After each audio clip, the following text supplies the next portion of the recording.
and let's start the show! Hey everyone, I'm Jeff from InThirdPerson.com, a personal look at video games, board games, and other nerdy pursuits. And we are playing The Legend of Zelda Link's Awakening again, back-to-back nights on Twitch this evening. And last we left off, it was not great. I mean, I finally figured out what I was supposed to do, and it's kind of embarrassing. And Ian says, oh my goodness, what did they do to Twitch? Yes, they've changed the layout. They've changed the look and feel. They changed the logo, even. And so now I'm going to have to update a bunch of my graphics, and that I'm not excited for that at all. I've seen a lot of people complain about the new look. I think we'll all just get used to it in time. It's fine. But I understand people's concern. Change. People don't like change. That's one of the weird things about, like, user experience design and stuff, where, at least with internet applications, people complain about the new thing, and then you just stop complaining about it, and then when the new thing comes out, everyone's like, oh, I miss it because I like the old thing better. Once I switched it back to dark mode, that helped me a little. Yeah, it's very bright on the eyes. That I did notice.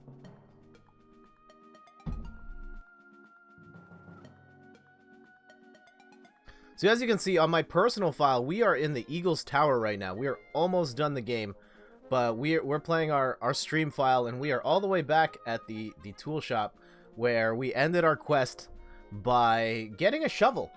And so we are going to go to the coward guy's castle and go get some leaves and then do the thing. So we have a total of 1 rupee in our bank account.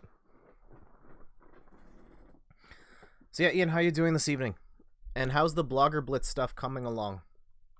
I saw you're still waiting for a judge to weigh in. And this is the finale, right?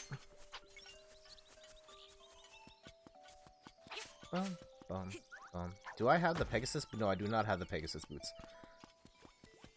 So we want to go... Can we actually go to the province from here? No, we cannot, because I hadn't done the thing. And Ian says, yes, this is the championship match, and it's in all likelihood going to be late. Ah, that's alright. People will be happy to see it when it goes live. We will be waiting with bated breath to see who the champion of Blogger Blitz is. And for everybody watching the stream, make sure to check out Ian's blog for that. Let me type in a slash or an exclamation point permit here, and then you can drop the link in the chat. So there you go. You got 180 seconds to throw your link into the chat for everybody to see. Oh, Jet, I see you have a nice stick. Can I borrow it for a second? Yeah, sure, you can borrow it.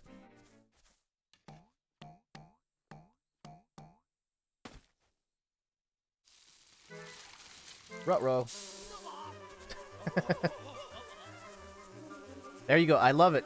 Essential companion of heroic adventures. Got the tagline in there too. Good job. Take advantage of that permit while it's up. Thank you, Ian, for sharing that.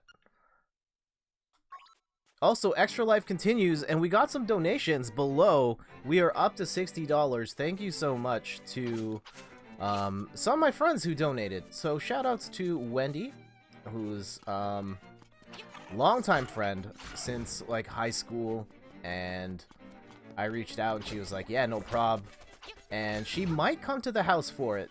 We'll see if we can get her here. She does enjoy video games, and I know one of the things that's been talked about in our Extra Life crew is possibly voice acting a case in the Phoenix Wright series, and she's also a big Phoenix Wright fan, so maybe we can get her in on that. I don't know. We will see.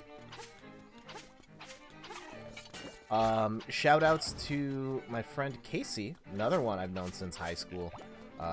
He donated today very generously. Thank you so much, Casey. And oh man, there's one other person who donated. I think someone else donated today. Thank you so much.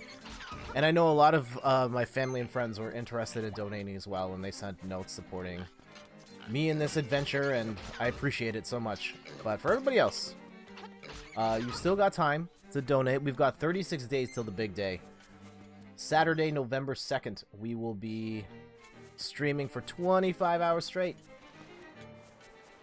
I will be here. My family will be here. I'm pretty sure Double Jump's going to be on the stream as well. I'm gonna guess Matt and John and Jason and Laura from the Boss Rush crew will be here as well. It's gonna be a lot of fun. And you will not want to miss out. And of course, this is all in support of the Children's Miracle Network of Hospitals. They support 170 hospitals across North America and providing care for tens of thousands of kids who really need it every day. And so, if that isn't a good cause to donate to, I don't know what is. So yeah, if you're interested, you can hit the bit.ly link below, bit.ly/jet2019. Or, the Twitch link in the Extra Life widget is at the bottom of my page somewhere still. I know they redesigned stuff, but it should be there. I hope, and not broken. Ian, did you have a good day today? There we go, we got one. Yeah, it's a bit of a busy day at work. Tomorrow's gonna be a little different. I have to drive across town. I normally take the... I commute to work, but I'm visiting a partner agency on a project. And I'm going to be... I don't know if I can say much more than that. But it's going to be a first for me. Something I'm doing for the first time, and I'm kind of excited to get the opportunity to do that thing, whatever that thing is that I'm alluding to. Alright, we have to get... The last time I did this, I found 4 by myself, and one of them tripped me up. And I don't remember if I can find them all naturally. I hope so. Fingers crossed.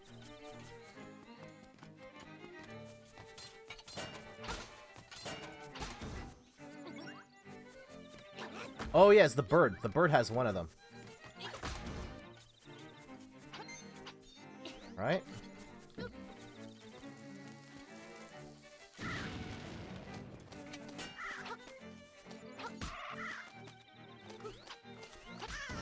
There it is. I think that was the one I messed up before.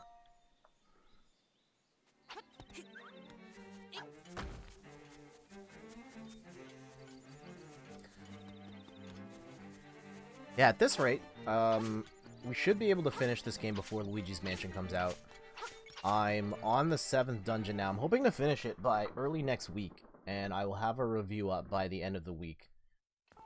I've got it mostly written. I just want to confirm some things before we get to the end.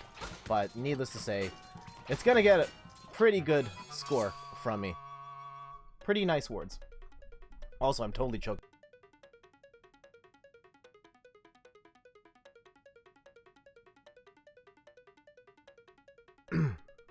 I'm not dying. Alright, some water just went down the wrong pipe. You don't have to call 911 or anything for me. Hey, we did the thing. That one time the piece of power text was useful. Yeah, that part is annoying. I wish the power and the other one, is it the defense one? Like, you don't have to tell me every single time. Just one time and I'm fine. So Ian, how far are you now in this game? Last we left off, you were at the 3rd. You just finished the 3rd dungeon, I believe? Huh? It sounds like the castle gate opened. You can easily leave the castle now. Great.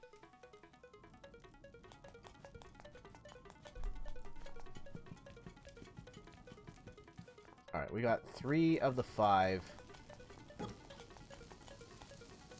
One of these 2. That guy. Alright, great. You found a golden leaf. And let's go get one more.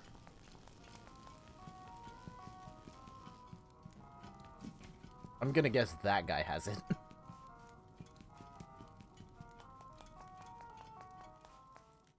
I haven't played it in the time since last night. I went to bed after the stream, went to work today, cooked dinner, and when I got home, and now I'm watching the stream again. Ah, okay.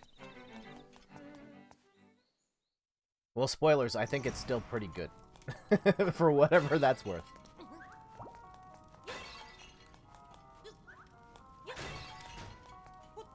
I was just about to say, I know you review games on Adventure Rules, and correct me if I'm wrong, you don't do review scores, right? Oh, jeez.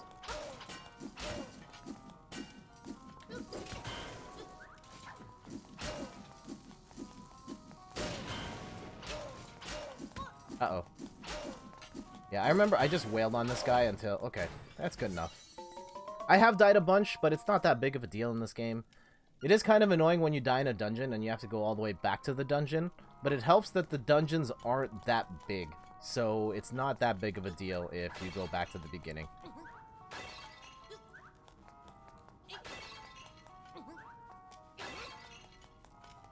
And yes, so the point about review scores, and the reason I ask is that I don't do review scores, and like I was just about to say with Link's Awakening, it would get a high score, except I don't score games. I see. Hold on. Your answer here. That's correct. I stepped away from them maybe a year or so ago now. I did fake scores for a while, then transitioned to real scores, then decided to do away with the traditional review structure altogether. That's fair. I never felt comfortable with a review, with adding a review score. I know a lot of people do it. Readers want it. They want that number right at the top. Like, is this an 8? Is this a 10? Is it an 8.7? They want that level of granularity. I don't feel comfortable scoring games in that way. I don't want to have to ask those questions of like, oh, so you think Catherine is better than Skyrim because you gave Catherine an 8.8 and Skyrim an 8.7, or whatever that, or how is it that you gave Pokemon Go the game of the year when you gave it a 6.5? I don't know. I think it opens up a can of worms that like I'd rather not mess with. And especially since like I've never tried to write like consumer grade reviews of like, I'm going to cover every aspect of this game and here's why you should or should not buy it. Like, I just want to talk about the parts I want to talk about, and here's what I think, and you do with that what you like. My thing was, I often was giving a score to stuff I didn't care about. Like, graphics don't matter to me at all. If the game's visuals don't interfere with my ability to complete the game, then I'm not too concerned with them. Yep. That was it. I was just like, well, unless there's, like, bad frame rate, there's pictures here. You can make your own judgment on if this game looks good or not. And yeah, certain things, like, I think I probably write gameplay-heavy, focused reviews, and I don't spend as much time talking about the presentation or the story, even. And I didn't want to have that pressure of having to write that comprehensive review, because I have done it. I've written for other sites in that style, and I think I can do it decently well, but for my own personal site and the way I write, like, I don't want to do that. And it's not very fun to do, and then start managing that and then have people ask questions of why this game's scored higher than this game. Are you kidding me? It varies a bit from game to game, but I also focus primarily on mechanisms in the story, a lot less than graphics and music. I hear you. Ah, très bien. I see you have recovered all of the leaves. Now, move to this statue and you will find your reward.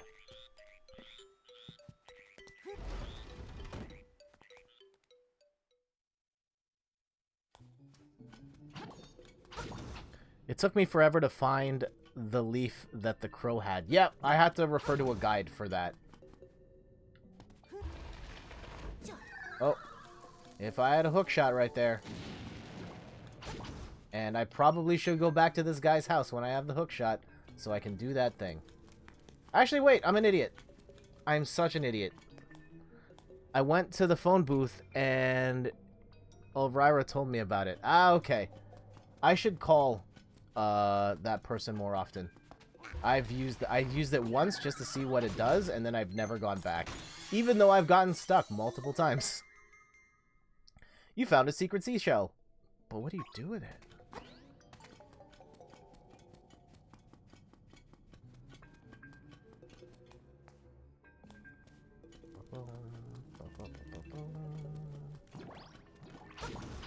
Wait, this is not... Alright, we'll forge ahead. I think I'm a little confused, but...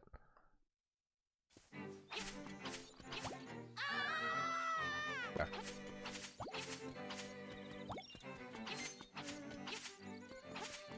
One of these things has the secret.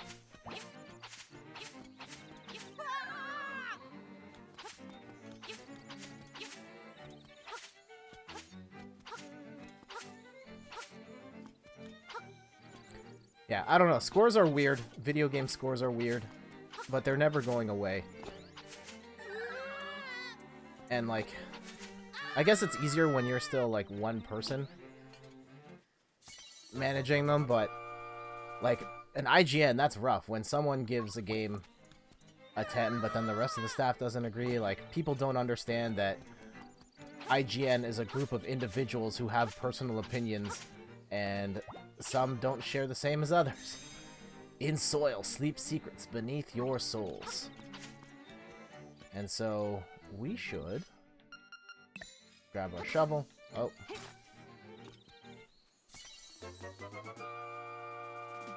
You got the slime key. Now you can open the gate in Yukuku Prairie. And of course I say this about review scores being weird and stuff, but I definitely look at the score and I look for high numbers over low numbers. I definitely use Metacritic to get a general idea of what a game is scoring. Not to say that it's the be-all end-all of how I choose what games I play and buy, because there are games that are in the 9s that I know I'm most likely gonna hate. Like, I know Red Dead is not for me. Having played the first one, well, Red Dead Redemption, I'm pretty sure I'm not gonna be a fan of Red Dead 2, regardless of what the reviewers say. This is an interesting dungeon coming up. I'm trying to remember what the deal was with this one.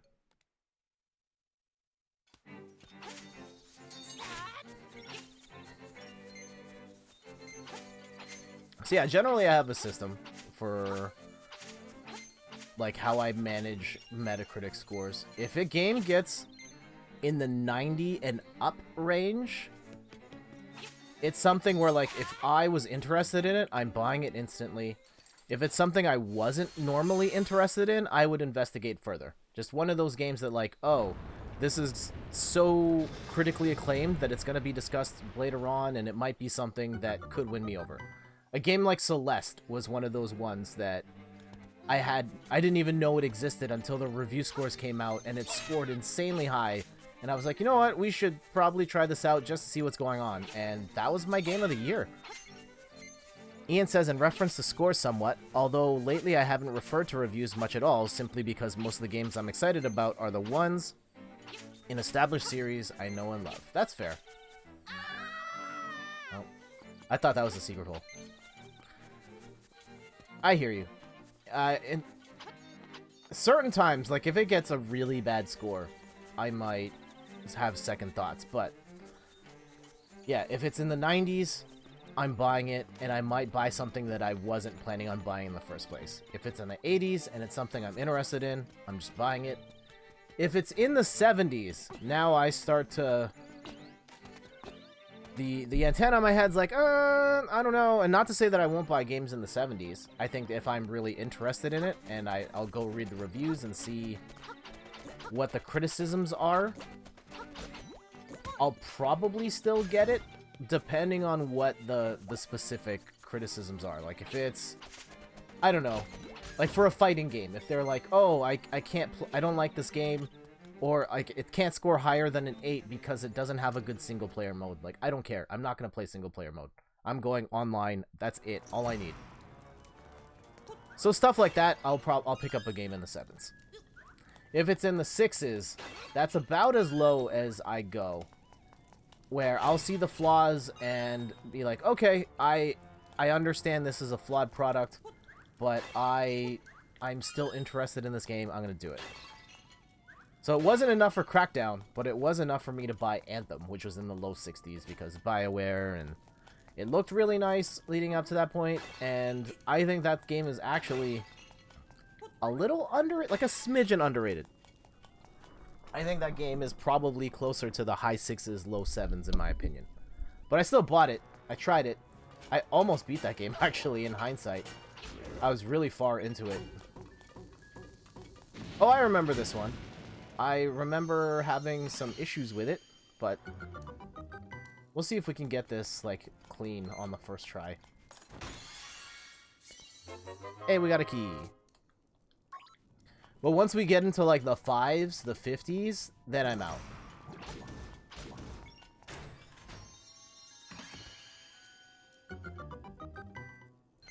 Oh, here's one. A good example of a game that scored in the 60s. Ultra Street Fighter 2 on the Nintendo Switch. That is a game that did not score well. And it was just like, hey, it's Street Fighter 2, and the stuff they added in wasn't that great. The online wasn't that great. But I really like Street Fighter 2. And I didn't have a lot of stuff to play on the Switch at the time. So I bought that, and you know, I was fine with it. Anjum, hey, how's it going? Long time no see.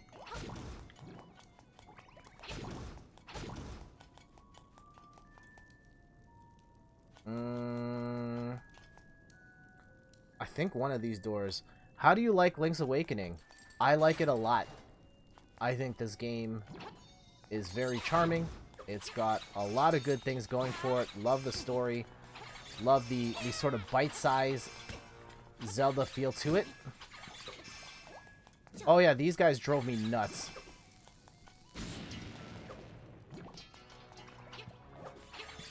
Also, if there's like an easy way to beat these guys, please let me know. I know once you can run, they're a lot easier to deal with. But until then... Oh, okay, there, you can throw stuff at him. Ah, give me the... Aw, man. Uh-oh. Can that key actually fall? Oh, no, it can't. It's gonna, like, spin around.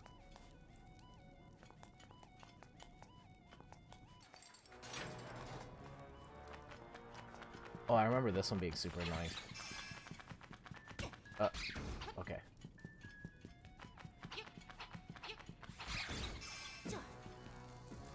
Oh. Nope.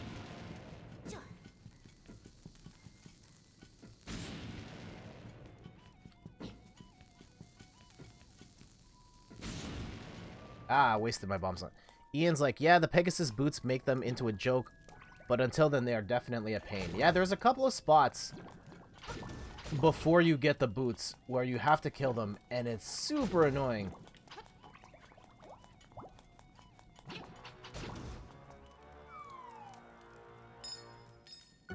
Hey, there we go. I am liking the art style. It looks clean. Yes, it is one of the best parts of this particular remaster. I love that Nintendo went back and put their own twist on the graphics. And I'm glad that they didn't use an existing art style in the Zelda universe. Like, they could have easily just went with the sort of Link's Awakening sort of cartoony style. And they went with something else, which I really enjoy.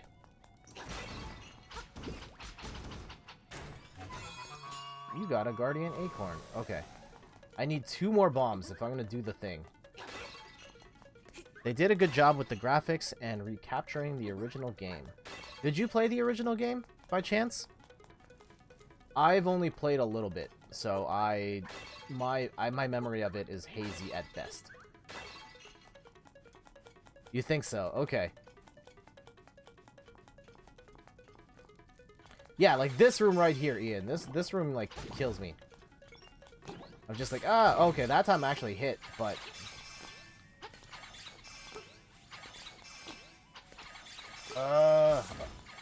I'm getting really lucky here.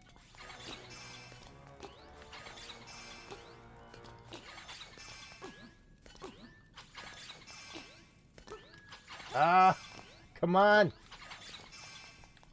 Here. I'm trying to not waste bombs right now. Because I want... The one Legend of Zelda game I hated was Majora's Mask. Ooh, that's a hot take. So I I did not play enough Majora's Mask to have an opinion on it, but I did not like the parts that I played. I was just immediately off-put by the idea of the whole time running out mechanic. But I also didn't really give it an honest try. I bet if I tried it again, and understanding the particulars of how that game works, I would probably appreciate it more for what it was trying to do. But yeah, at first blush, I was just like, what the heck is this? I don't understand this at all. I don't like it. Ian says, Majora's Mask may very well be my favorite, but I get why some folks don't like it. The time mechanic is a make or break for a lot of people. Yep. I think for Randy, that's his favorite one. Because of its weirdness. I think for me, I'm very much a basic Legend of Zelda fan. I like... Yeah, the more traditional games in the series I've really enjoyed, and I have not been the most receptive to the oddball ones. Uh-oh.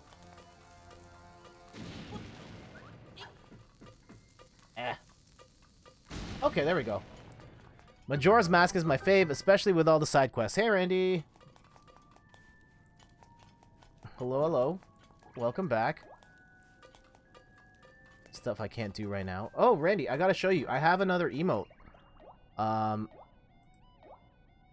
Show this for the rest of the group. I've got the level 2 emote is finally in, and there it is. Spread the love.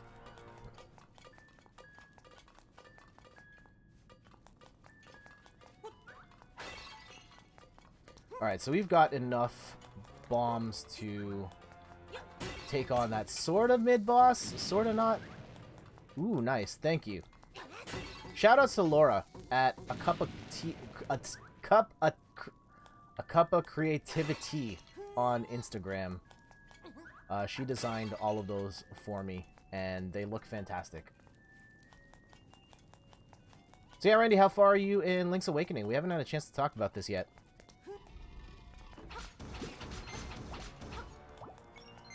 I might get me emote. Nice. Uh-oh. Alright, so we got 2 keys, and we need to beat the boss guy over here. This took me a bit to figure out.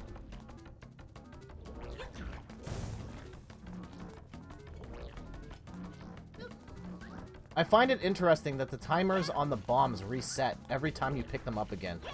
Is that how it works in every Zelda game? I don't feel like it is.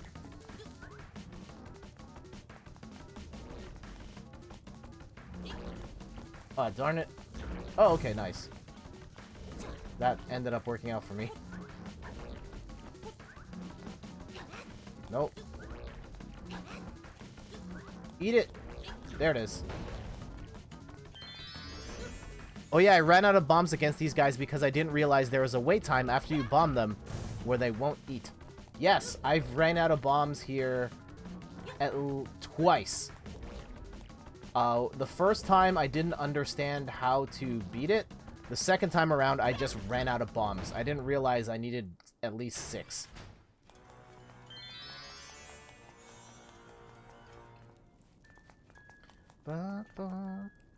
Haven't been playing it much, to be honest. Been playing lots of Overwatch. Like, right now. I have not booted up that game in weeks. And I know there's the Bastion promo right now to get the Lego costume. And I haven't picked it up at all. I haven't played it since they put in 222. Which is how fraudulent of an Overwatch fan I am. But I'll definitely play more when it's out on Switch. And Ian says, also, you're correct. I can't think of any other Zelda games where picking up the bombs resets the fuse. Definitely a weird choice. Yeah, I mean, it worked in that boss fight. I appreciated it working that way, but I wonder why that's the only one. Okay, so we have the Pegasus Boots. I know we can get... There's a couple things we can do here still. Yeah, we can go through that door. We haven't done that yet, I don't think. Just checking something here real quick. Alright, we good.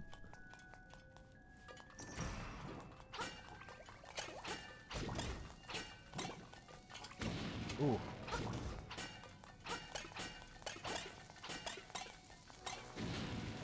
Oh, that's still... Shield did not work.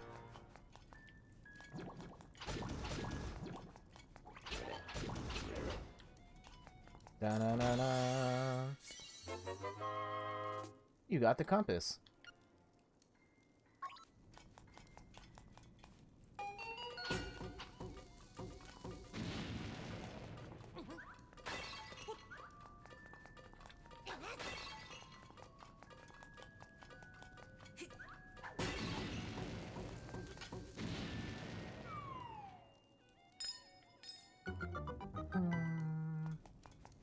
So yeah, Randy, what in particular about Overwatch? Is it just like comfort game that you're playing? Are you like learning a new character, trying to master an existing one? What's the hook for Overwatch right now for you?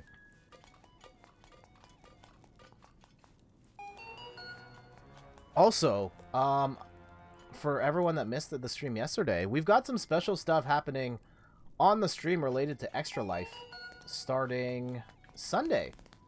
I can talk about it now.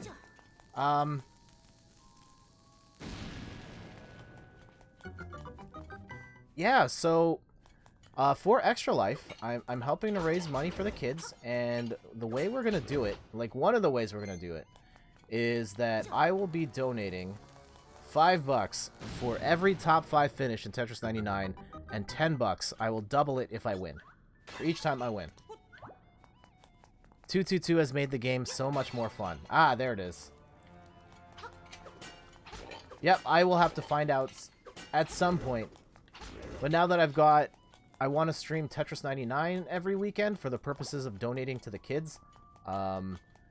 It's going to be tough for me to squeeze Overwatch in. I might do that as like a surprise stream at some point.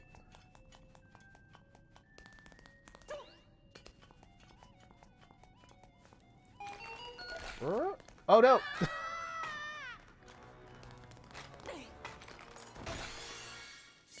Hey, we got the boss key. Okay, we still have a bunch of the map to explore here. Alright, let's go back to that sort of main room. So we should go to the teleporter thing.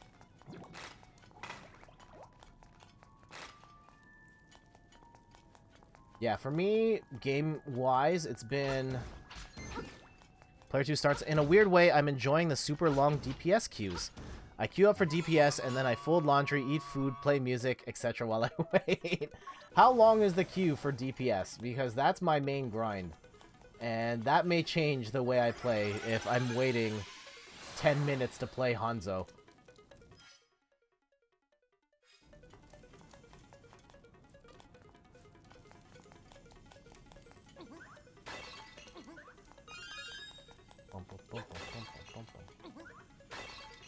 There we go.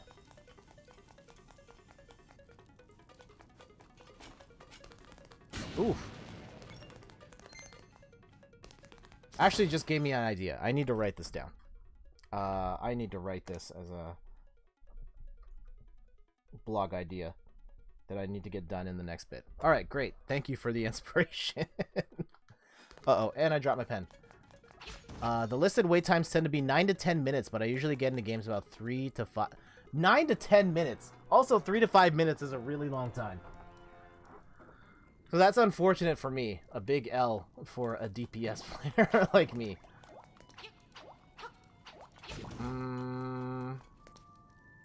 Huh.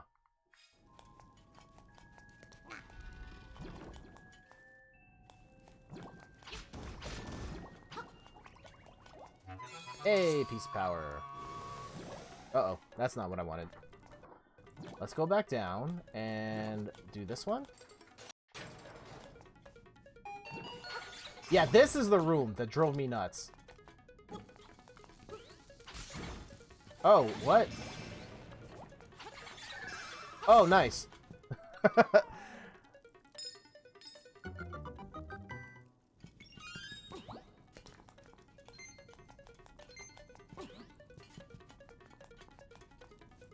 Yeah, because that went more smoothly than anticipated. Yeah, for sure. Because, yeah, that even changes streaming. Like, I don't want to stream... Like, I want to play DPS, but if that means we're, like, 5-minute queues between matches, that's not going to make for a great show. Also, I need to adjust my camera here. My chin keeps cutting off. That or I have to keep sitting upright. No slouching from me.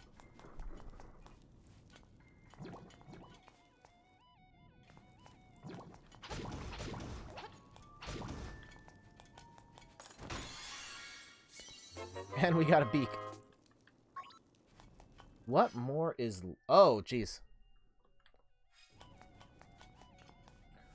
Also, I don't know how to trigger that treasure chest. I never figured that out in my playthrough of this. Wait, really? Is it just kill those?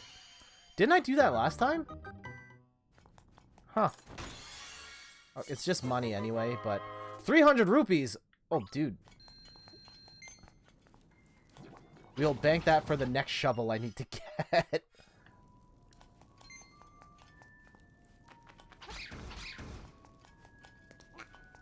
Oh, nice. We've got these already down.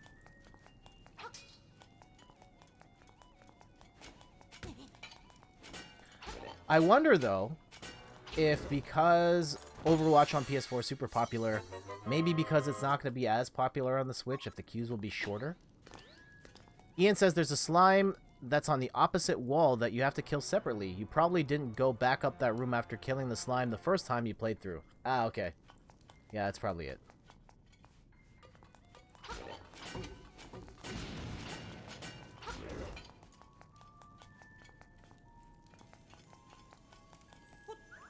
Get a couple more bombs. Ian says, took me forever to figure it out. Yeah, sometimes some of the stuff in this game is a bit obtuse. I think that the stuff that trips me up the most is sort of the side quest stuff that you have to do in order to kind of open up certain dungeons. Or certain things of like, how would I have known to do that? But I guess I also didn't call what's her name to ask for hints. So maybe that was my mistake. Alright, so we have... What are we missing here?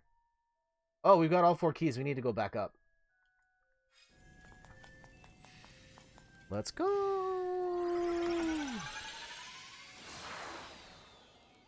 Alright.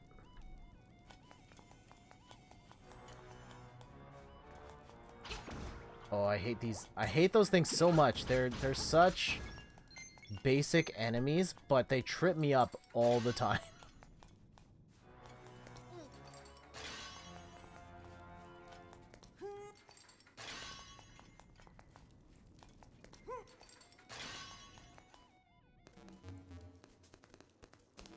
Boom.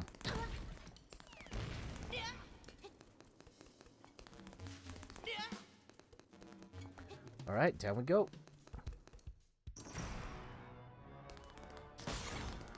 Yeah, this is the part where these guys just turned into a joke.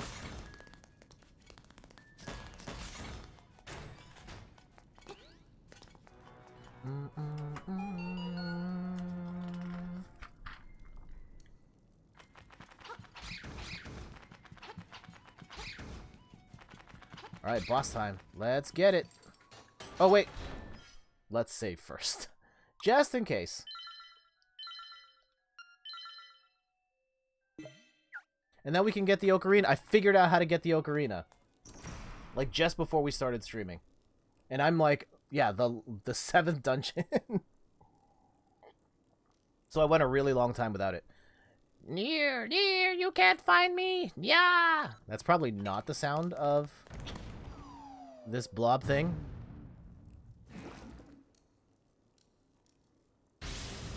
This one took me a while to figure out.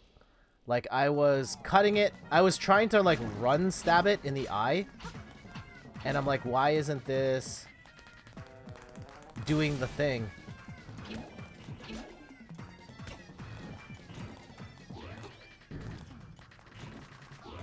Uh-oh. Oh no. Oh no. Don't merge. Don't merge. Don't. Stop there we go. Uh-oh. Alright, easy peasy lemon squeezy.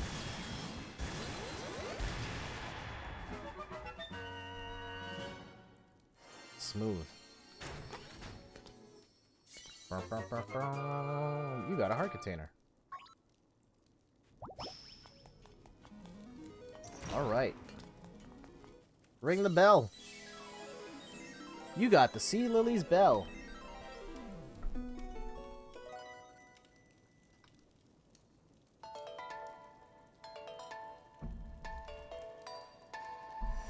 That's not a bad ringtone.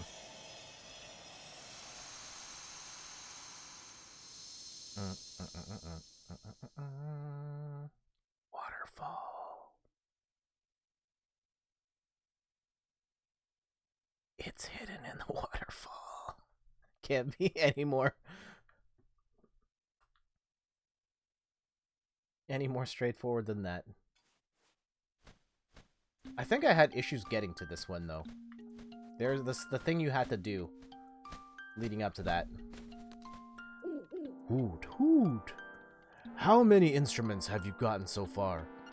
When you play the instruments in front of the egg, the windfish will wake and you will leave this island. Now, you must hasten to the Yarna Desert. The dark, monstrous inhabitants of the sand will show you the way. Hoot, hoot. I keep changing the voices as I go. I don't remember them from character to character. Okay, let's go get an Ocarina. That's what we should do. And play this game properly, unlike what I've been doing on my personal file up until now. Ta-da!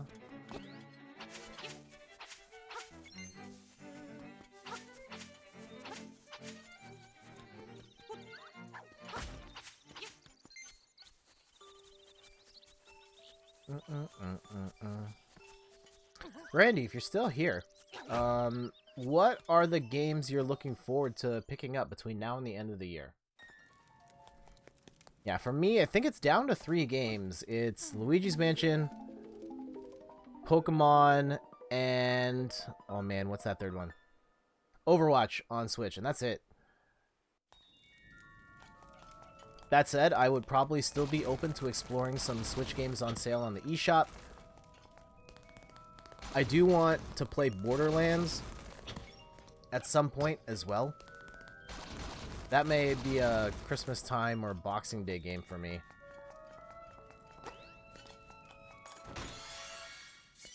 Get that money, y'all.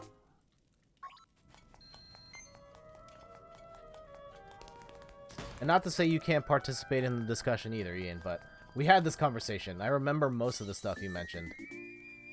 And I know one of those was like a adventure game, the Somnium? I can't remember if I'm pronouncing that right, but I know that's out now.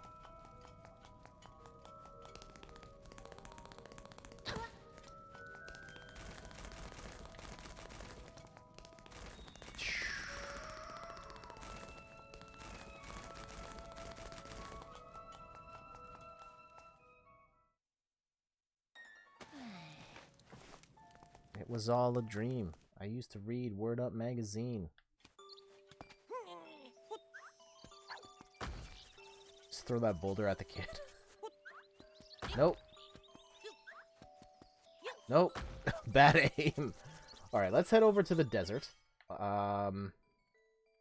What is our best route? Okay, we should blow up this thing, I guess. And... head... yeah, let's go blow up that skull and figure out where that goes, where that takes us. How do I get to that? Okay.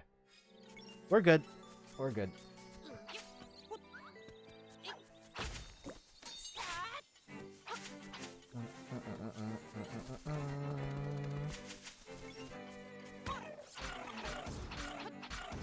Oh no!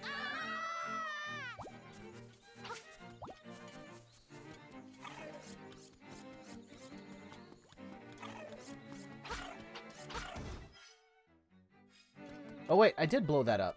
Okay, so it's not here anymore. So let's just go find our way to the desert, and we'll figure it out.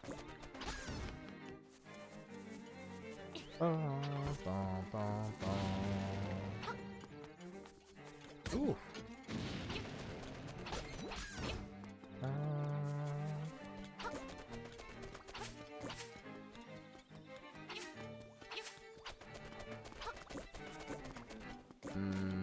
Which way is the desert? South. Okay, let's keep going south, and we'll figure it out.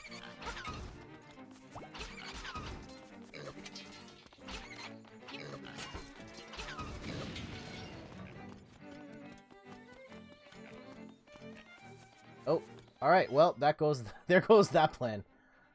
Oh, waterfall. He said waterfall. Oh, this was the...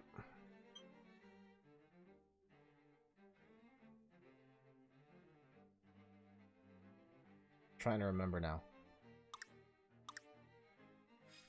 Someone said waterfall. Owl said desert. I'm getting mixed signals here. There's a mermaid also in the water. I don't think I can do anything here right now. I don't even think I could get to the desert.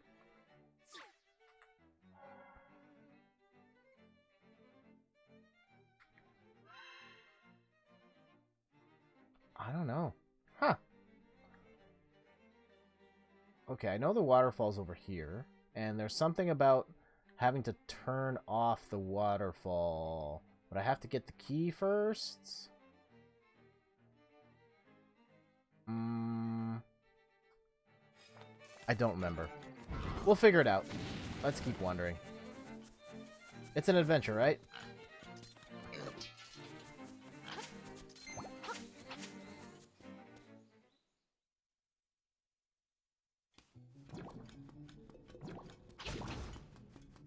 I think I really have to go to the waterfall, though.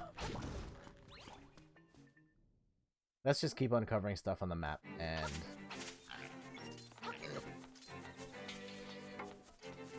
Oh, here we go. Phone a friend. Hey, yo.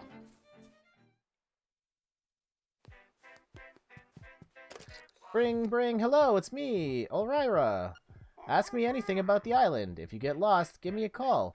In the Yarna Desert, which is located to the southeast of the island, you will find something called the Angler Key. How much more obvious do I have to be? Bye! Alright, so yeah, I have to be in the desert to find the key. Alright, so let's try and get to the desert. Hey, we got a shell.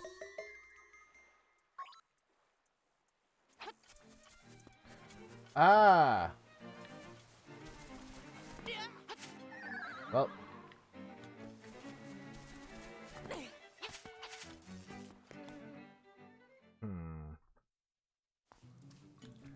I can't swim yet, can I? No, I can't. I can't do the thing here. So that's not the thing. That can't be the answer. At least not yet, anyway. Also, that's not the desert. How else can we get across? If I can't do the swimmy thing. Oh, and I took a screenshot for no reason.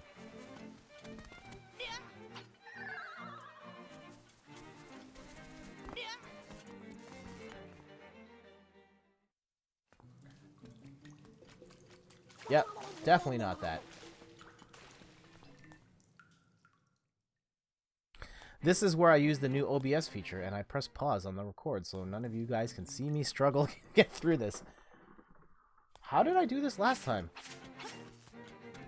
Alright, in the meantime, we should talk other stuff.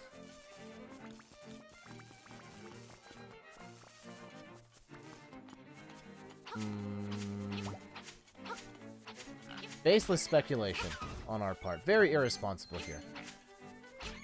In light of the Switch Lite being released now, do you think we will get a Switch Pro next year? Hey, we found at least the warp. That makes things a little easier on us.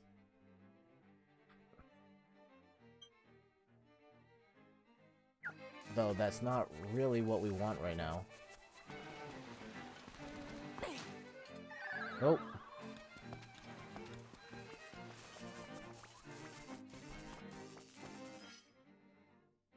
Okay, so we at least opened that. That's not going to get us anywhere.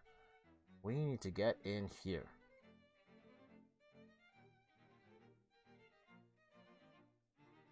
Do we go up top? I think we got to go up top. No. If we can get... Oh, yeah. Okay. I got it. I got it. I think. Switch Pro and Breath of the Wild 2 bundle? That'd certainly get attention. Yes, it would. What would a Switch Pro look like, power-wise? Do you think it is on par with the PS4 right now? Do you think it's less than that? Like, how big of a jump are you looking for in power between the Switch and a Switch Pro? Like, presumably these next-gen consoles are going to be above and beyond what the Switch can currently do. I just want to unlock this part of the map. I know we can't do anything here, but...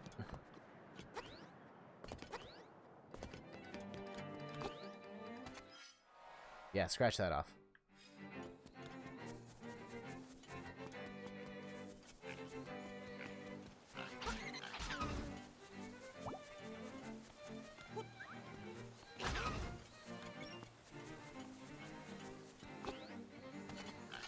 Ian says, I know so little about how that stuff works, I cannot answer that question in an intelligent way. What is a byte, really? Are we all just bytes in the cosmic? In all seriousness, I feel like it still won't quite reach PS4. I think you're right. I don't know how they squash all the... like, just looking at the size of a PS4. I can't pick it up right now, it's plugged in. Looking at that box, I don't know if the technology has come to a point where you can make it fit in the form factor of a Switch. I don't think we're quite there yet, but I wonder if it will be. I guess it has to be a meaningful improvement for them to justify the existence of a Switch Pro.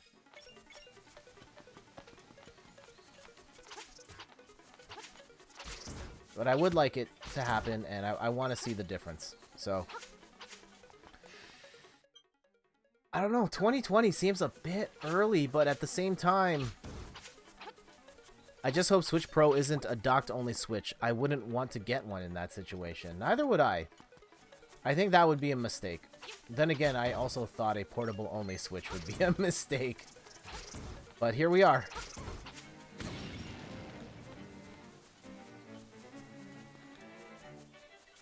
This is an exit to something. That I remember. Yeah, we can't do anything here. Exit only. So how do we get to the desert? We have gotten to here. Somehow.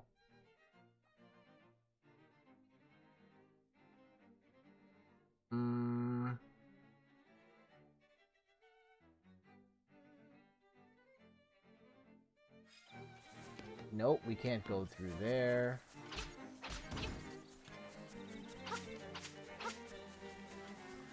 I think 2020 is too early also. In my view, portable-only Switch makes a little more sense than docked.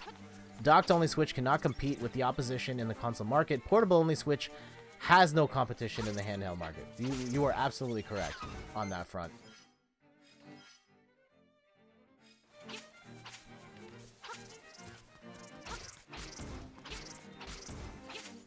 Also, I'm totally going to cheat right now. I have no idea where this key is. And I should pause the recording. I'm totally not. I saw a post on later levels where... this is the angler key, right? Yeah, she wrote a post about her son and him getting frustrated with a game he was playing because he couldn't...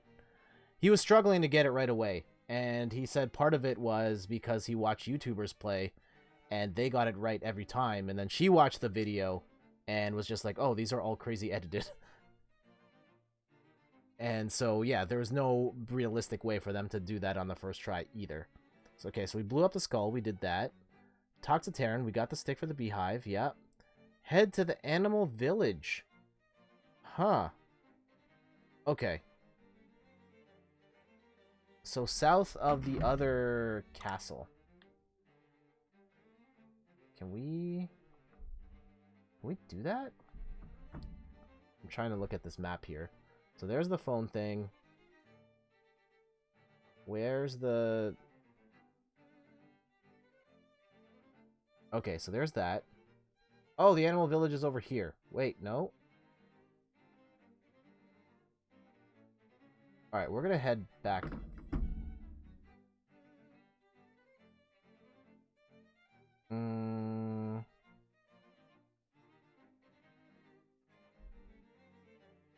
Go south and through the stone pot till you blow open a hole. Go north and then east, right to the right below the gates. Head south from there. Oh, there's a hole in the grass. Okay. Let's go do that. Sorry about this. It's here we want to go. 10. Throw a heart there. And so where are we right now? We are nowhere near there. Oh, we should trigger that teleporter, though.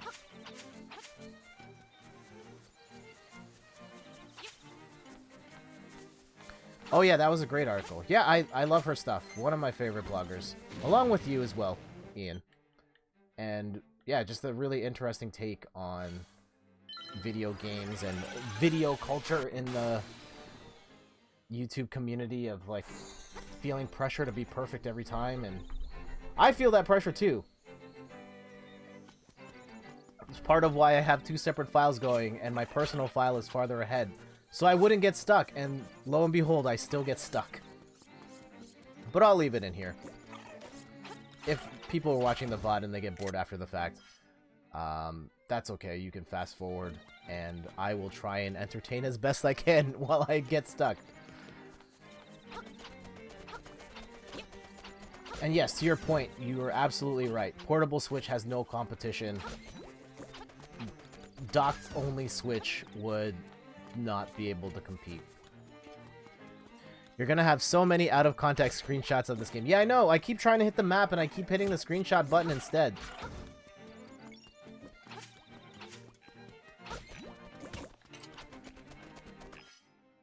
Alright, we're almost there.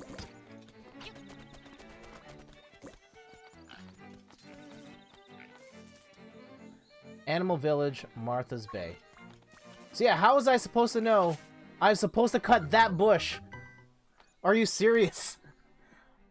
I remember why I didn't get stuck doing this last time, because I stumbled on that by accident.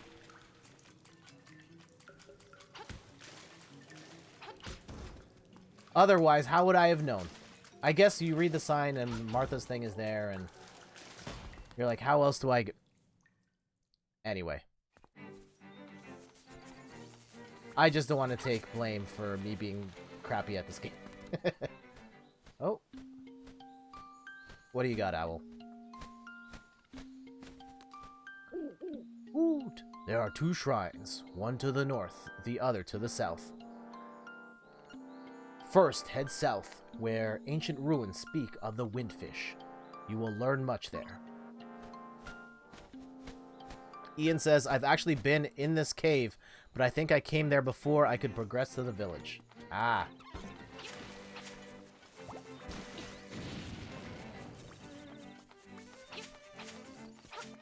Yeah, I found this on accident. And I know the key after this, I also found, like, an entire dungeon before I was supposed to get it, or something like that, because I just walked to the front door and just did it.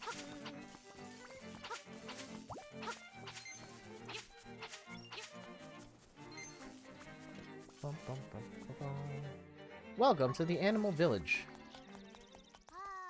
Ah, on such a nice day, we need a song from Marin. We'll get there. Also, I love the sound of this village. Yeah, I am Shul Donovich, The mermaid statue by the bay is my masterpiece. To tell you the truth, that work is not complete. The art is difficult for you to grasp, is it not? Go away.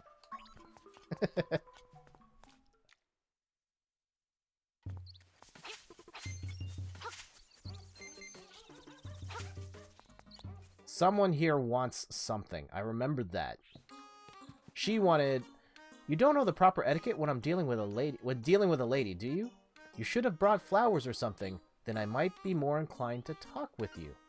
Oh yes, in my case, hibiscus are best. I think there's someone in the mountain, I think, I give the honeycomb to, who then gives me the flower to then give to her, I think is the sequence. I can't go to Mabe Village because of all the monsters. I hope Marin is alright.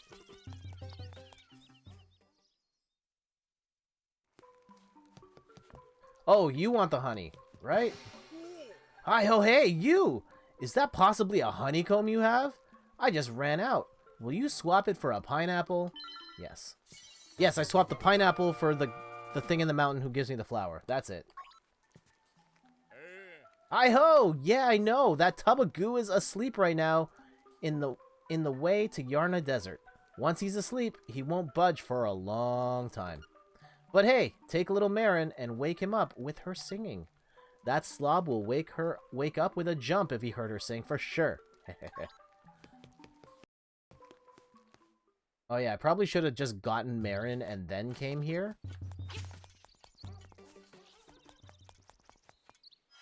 Also, let's scratch that off.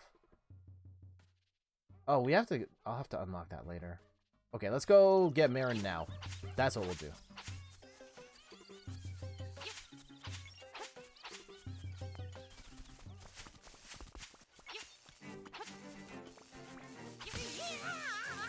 Ian, I know I think you've done PlayStation consoles before as well. Did you ever do the PSP or the Vita, by chance? I actually got a PSP from my mom at her work Christmas party. She won one in, like, a raffle. And she was like, I'm not going to do anything with this. So she ended up giving it to me, and... around that time, Rock Band was out, or Rock Band was just coming out, and I had no interest in Sony at the time. I was still very much, I don't want anything Sony, even for free. I had a PSP for free, and I sold it. I sold it to a friend, and ended up buying the Rock Band band kit instead. And maybe the PSP was great. I have no idea. But I know we played the heck out of Rock Band. So I feel like that was a worthwhile investment. Worthwhile trade. I have made far worse video game trades than that. There's at least two that still... I have not seen that before. Oh, I'm gonna need the hookshot for that. Okay. No, I never owned either. I borrowed a friend's PS Vita once to play Birth by Sleep, but really, that handheld never had any games to draw me in. Ah, okay. Oh, I know where I'm supposed to go.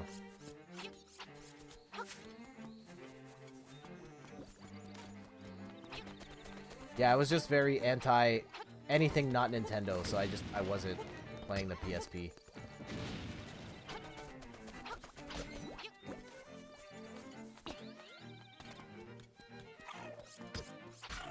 I don't know why I even brought that up. I feel like I had something.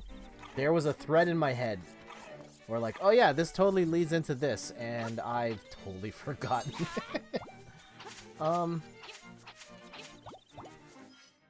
Was it something about portable switches, or...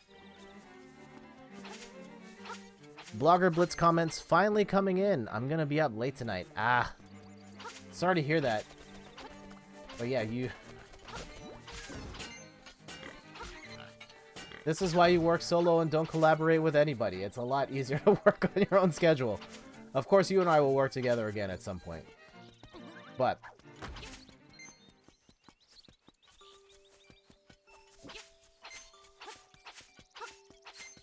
I'm sure the benefits outweigh the cons.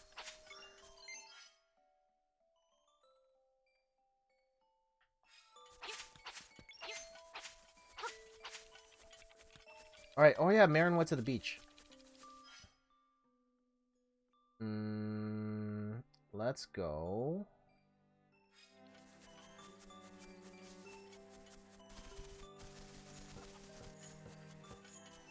Hey, Bow Wow. Oh, sorry, did not mean to hit you, chicken.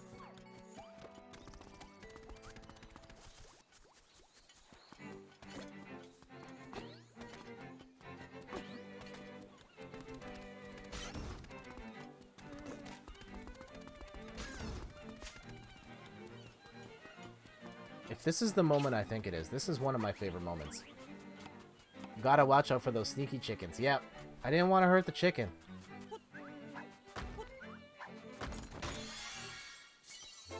Give me that paper. Yes, I love this part of the game. Oh, Jet, I'm glad you found this place. Will you stay and talk to me for a while? Yes. It's so cute.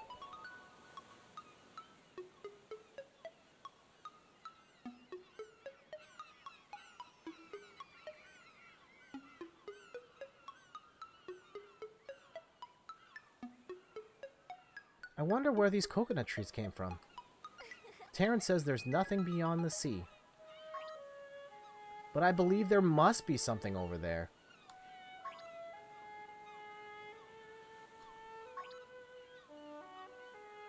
When I discovered you, Jet, my heart skipped a beat. I thought, this person has come to give us a message.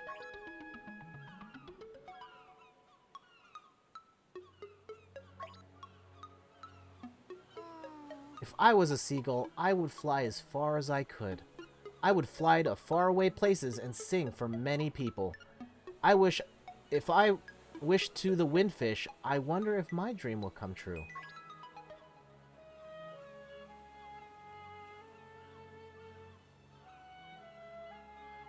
Hey, are you listening?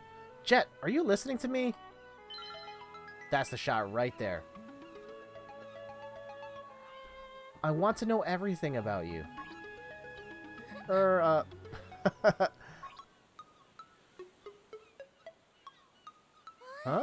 The walrus wants me to go to him? Well, alright, let's go. That's a really awkward transition from... You got Marin. Is this your big chance? Big chance for what, game? Alright, let's go, Marin. We are going... Can we cut through...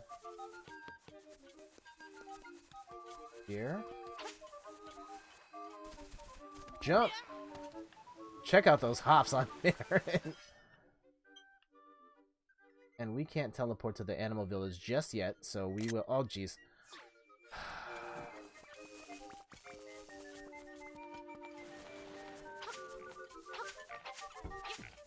Do you think they'll make a Marin amiibo? Also, I don't know if we've talked about it. Did you get into collecting amiibos at all? I've got... She doesn't even need Pegasus Boots. She must have legs of the masses. Yep. The true hero of Koholint Island. That one. Those Chun-Li legs.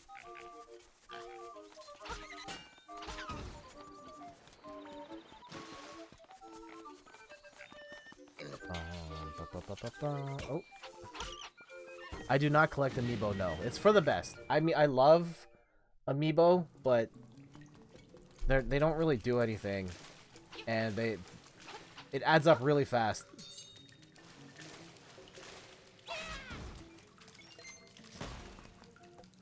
But I do have a ton of them here. So I don't have anything close resembling a full set, but hey, Trinity! Shouldn't surprise me if they did. Amiibo is the ultimate DLC for Nintendo. I'm scared when LEGO begins to do it. I mean, they did do it. They have that LEGO game. What was it? The LEGO... I have them here. Hold on. My philosophy is that I could spend that money on more games. It was the LEGO game that was like Amiibo. I have a Ziploc bag of pieces. My wife and I never finished that game. But... Also, Trinity, how you doing today?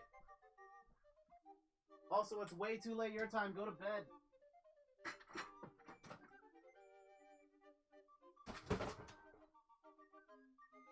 And a bunch of stuff just fell on the floor.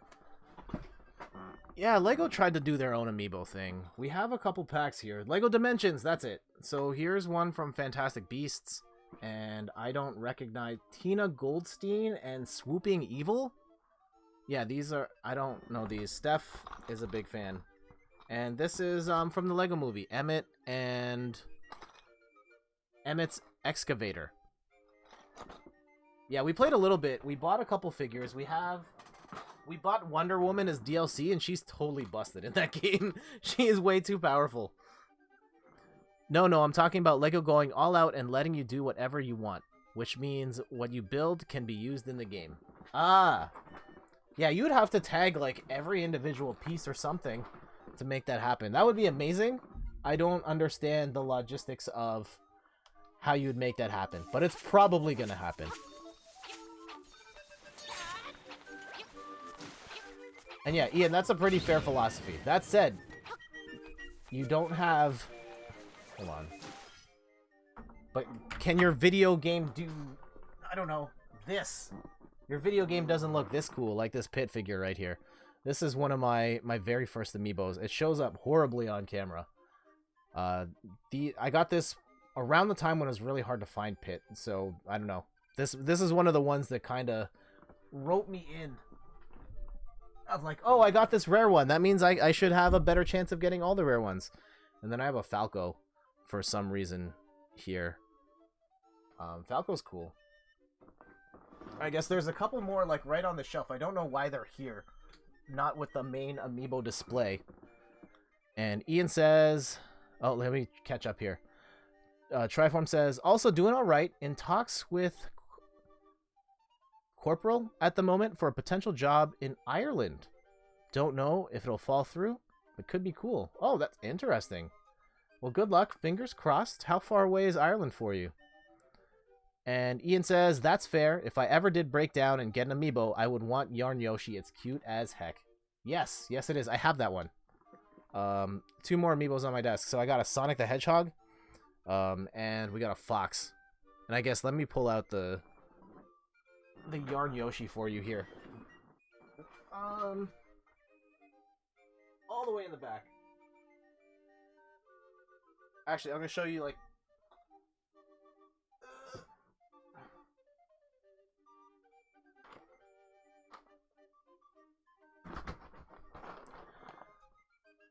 Yeah, we've got Yarn Yoshi right here. It is adorable. One of my favorite Amiibo figures. It's so cute and soft and plush. Throw that over here for a second. And one more for the show and tell. My Super Mario cereal. My sister-in-law actually went on a camping trip to the States, and she saw this at the store, bought it for me, and she didn't even realize that these weren't available in Canada. So I'm one of the few people in this country that has one of these. I know they're probably pretty common in the States, but I've seen these at conventions and stuff for 15 to 20 bucks each. So, yeah, thank you, Michelle, for picking this up for me. Ian says, so precious. How far is Ireland? Just a little swim trip away. Well, I'm sure if the job would be worth it if you are going to be swimming that far out to make it happen. Wait, where are we going now? Oh.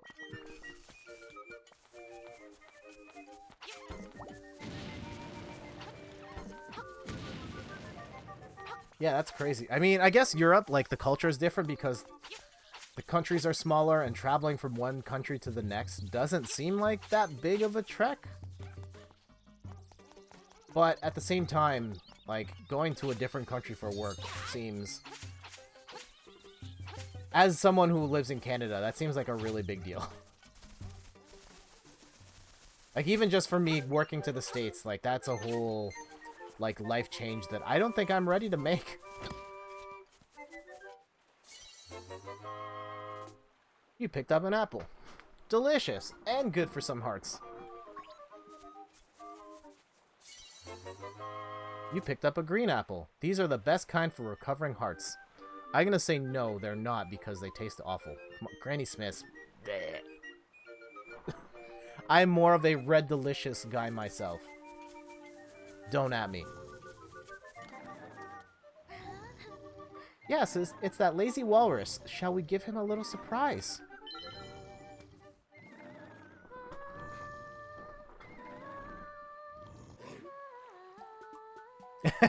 Add in third person.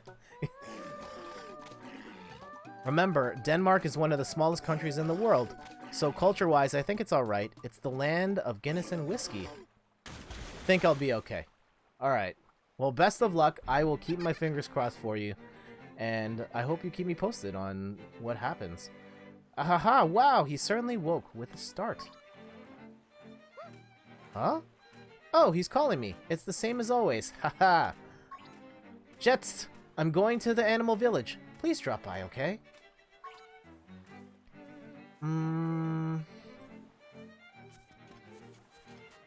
Yarn of Desert. Now we'll do the desert things. The way things are timing out, I'm not sure if we're going to be able to finish this dungeon. Maybe we'll get to the dungeon and we'll call it. I think it would be weird to, like... At least for the yeah. We'll play up to the dungeon, and then we will stop. Oh, definitely, everybody in the WordPress community will get a heads up on what's happening if one gets it. Alright, cool.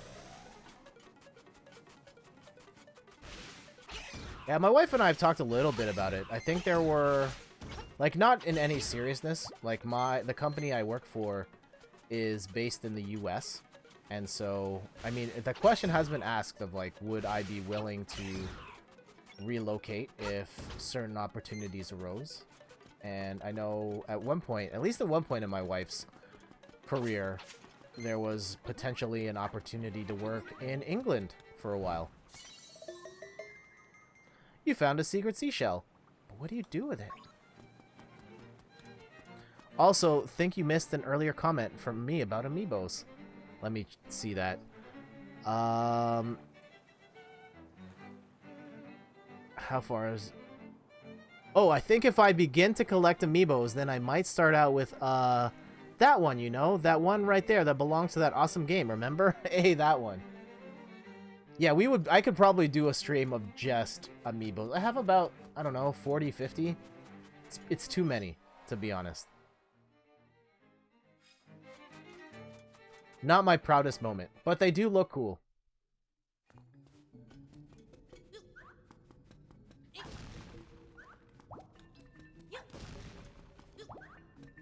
Do it. Maybe we'll do, if we end like at a kind of weird time where we have like 10-15 minutes left, we'll go through some Amiibos. A good chill stream for all to join in and talk Amiibos.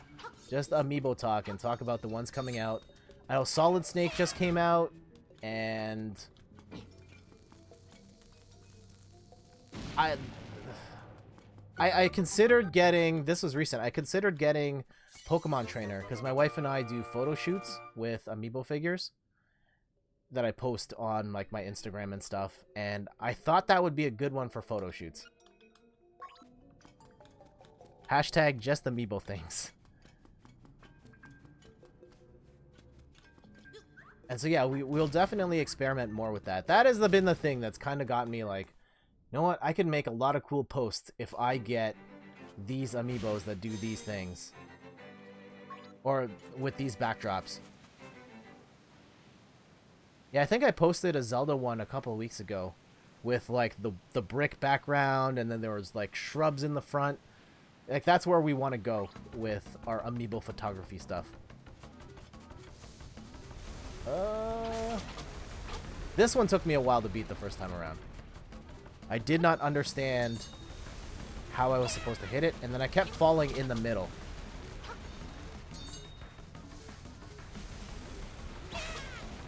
Oh, by the way, saw your tweets with the spray paintings you did. Man, I am jealous and need to catch up drawing-wise. They look really good. Thank you. Oh yeah, I forgot. I was supposed to do the spray paint art show and tell. And I forgot to do that. Alright, so at the end of the stream, we'll do a quick look at spray paint art. I'll talk about some of the details in what went behind it, and some of the mistakes I made. I think it's important to talk about those as well. There's the key. Alright, so we'll get the key. We'll get to the front door. We'll talk about some paintings, spray paint art, and then show a couple more amiibos. I think that's a pretty solid plan.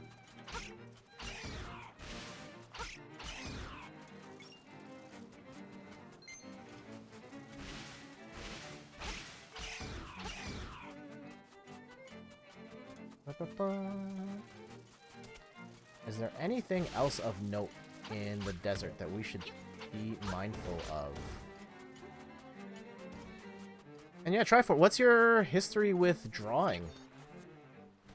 Oh, here we go. How has your week been so far? It's been busy. Work's been busy. Streaming 2 nights a week is tough. I want to get to a point where I can do this consistently, but it is a real strain on just other life things, and it can be a challenge. This week is a little different. My wife's out with coworkers doing some schmoozing, businessy stuff, and Link's Awakening's out. I wanted to stream as much of this as I can. So we're able to make it work this week. Tomorrow I'm going to be out of the office. I've got to go to another office to try out something. I have to demo something. I have to stop. I'm saying too much. I'm not allowed to talk about that stuff. Ooh, the shape of the key shows a fish swimming up a cascade of water. Go now to the mountain waterfall. A leap from the top and you will reach your goal. Oh yes, I have to climb the mountain thing. Okay. So we need to go...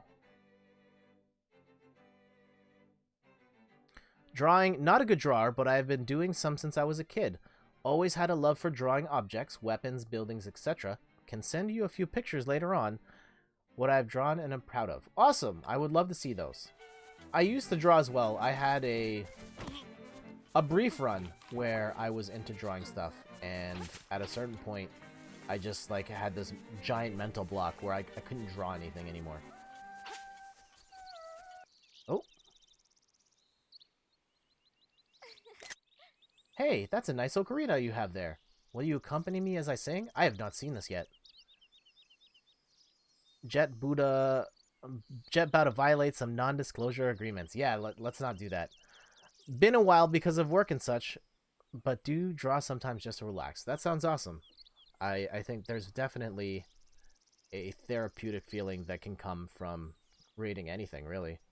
That's why I write so much on the blog.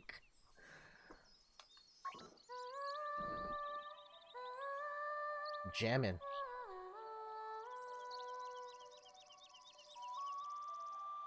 I need to take a screenshot of this, by the way. Sorry.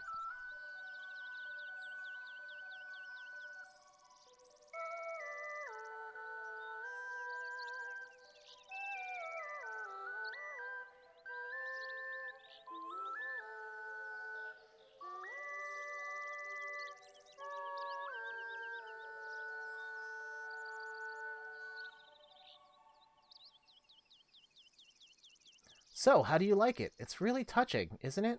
Does it stick in your mind? Hey, we learned a song! You learned the Ballad of the Windfish. This song will always remain in your heart.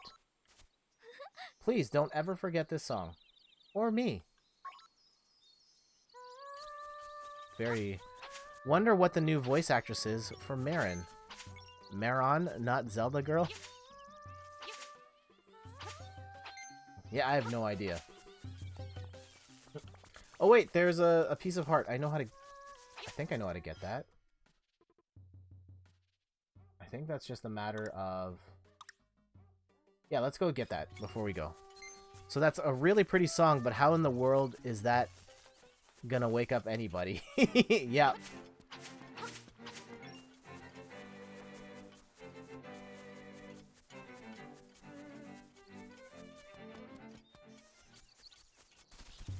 Oh, for me though, I wouldn't say I'm a light sleeper, but once it hits 6 o'clock in the morning, any sort of noise is waking me up. Like, as soon as I hear that, like, alarm, like, I'm up, I'm out. And that's it for me. I'm awake and there's nothing I can do. Some folks might not like that singing tone and just wake up irritated. Yeah, maybe. Hey! What did we find? An area we totally cannot access right now. Awesome. That, or... we just went through the back door. We probably just went through the back door, right? Yeah, you just go this way and then we're laughing. Nope! Totally can't go this way. That's not gonna work. Oh.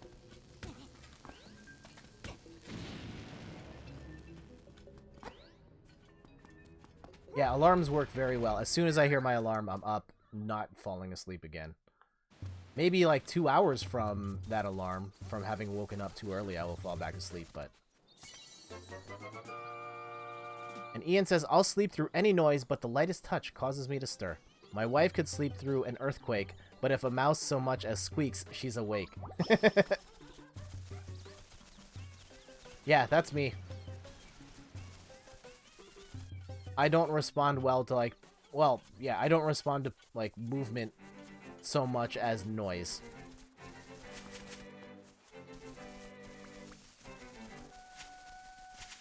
Alright, let's... we needed to go to the mountain. And we have to jump off that waterfall. We'll figure... oh my goodness, stop it! So many extra screenshots. Ah!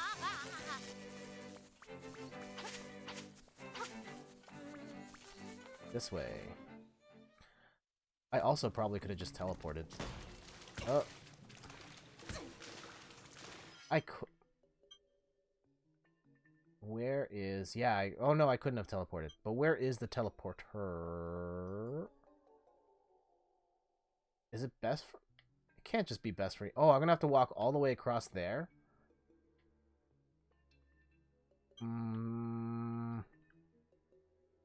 There's gotta be a better way. There's gotta be.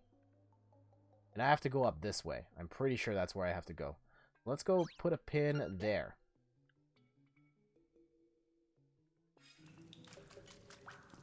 My dad is different. Oh, fun thing, my mom can wake up if a light is on in the living room or that doesn't shine into the bedroom. Or even the slightest noise from anywhere in the house, no matter how small that noise is, she will wake up. Oh man, that's a terrible superpower. My dad is different, just sleeps right through until he naturally wakes up for work. Yeah, that's the power I want. I don't want to...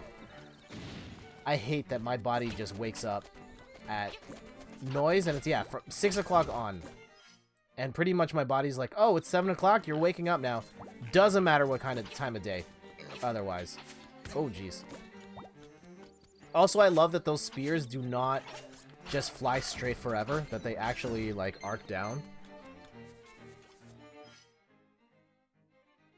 I don't know, just random Nintendo physics. Here I am geeking out about, like, oh, look at the...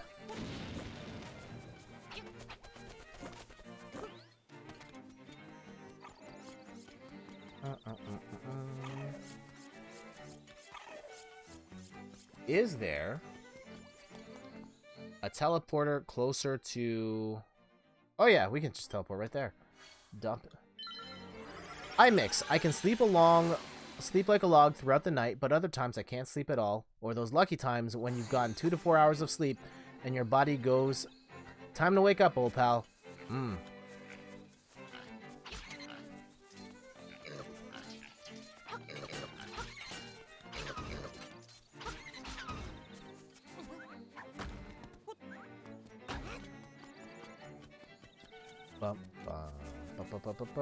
So the one I want is this one, I think.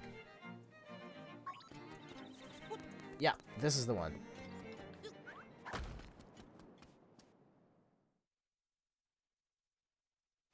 The worst waking up experience I've ever had. This is super vivid memory for me. I was 6 or 7 years old. Okay, maybe not that, but I was a little kid. And I had this dream. I was on a dock that was floating in the middle of the lake, and I was fishing by myself. And I dreamed that I fell into the water.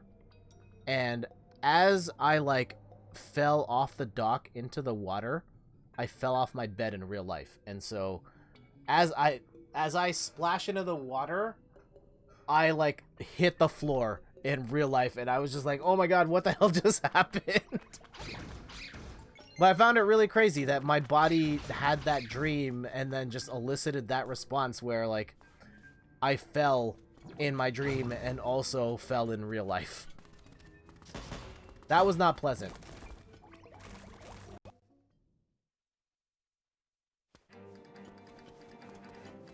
That's the guy I have to give the pineapple to. I've definitely woken up in midair before having dreams like that. You got a piece of power. I've also woken up. Like, imagine... Okay, here we go. Practical use for the Amiibos. So, imagine this is me sleeping on my bed. This is my headboard's on this side. I've fallen asleep like this and woken up like this. And I've woken up and I have no idea, no understanding of how I completely rotated 180 while I was asleep. Oh boy, those dreams where you're like hovering and feel like zero gravity, but you're lying completely still. Yeah, it's crazy.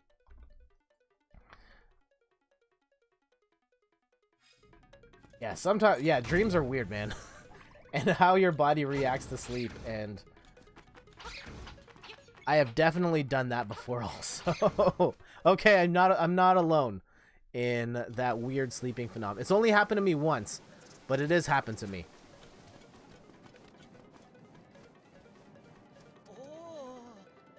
Yep, Papal got lost, just like he said.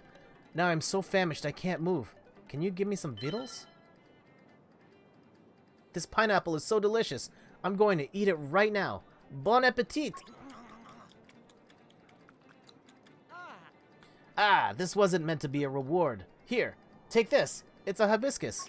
Hibiscus? Hibiscus? Oh yeah, we'll give that to the girl in the Animal Kingdom on the next stream. We just want to get to the front door of the dungeon, and we will do the other things on the program. If you're just tuning in, though, I'm Jeff from inthirdperson.com, personal look at video games, board games, and other nerdy pursuits. We're doing a Let's Play of Link's Awakening. We're making decent progress here. And Trinity says, have you had one of those days where you know you're dreaming, but can't wake up, and the dreams just continue until you slept way too long into the day? Absolutely. Those are weird as hell, where you're kind of conscious, but you're also asleep, and you can't move. It's really messed with my head.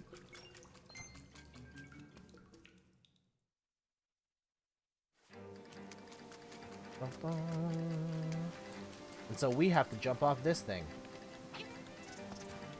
Although we have to turn off the water though, right? Okay, we might have some work to do here.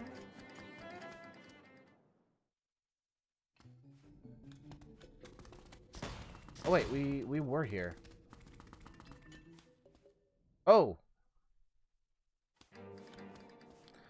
Imagine if you could record those dreams and play them out like a movie creator. Man, that would be nuts if we could record our dreams. But I think a lot of people wouldn't want to see that. Well, they would, and then they wouldn't want to share with anybody. Just happened to me earlier this week. I was dreaming about being late to work, but kept thinking, this is a dream. I'm not actually late. It's still nightmare. And then the dream turned into reality, and I woke up nearly 2 hours late. Oh, whoa, jeez. Oh no, I'm so sorry to hear that, Ian. Know that feeling.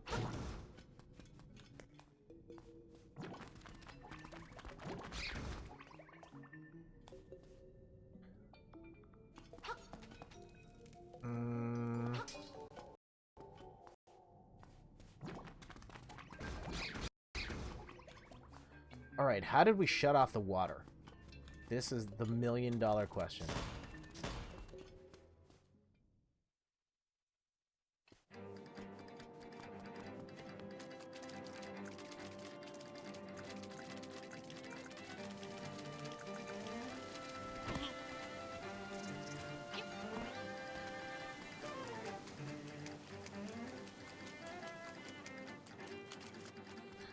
Luckily, my morning routine is pretty long normally, so I was able to rush and only end up being 30 minutes late, despite sleeping 2 hours. Okay. Still, though. Those are rough circumstances to be under. I don't...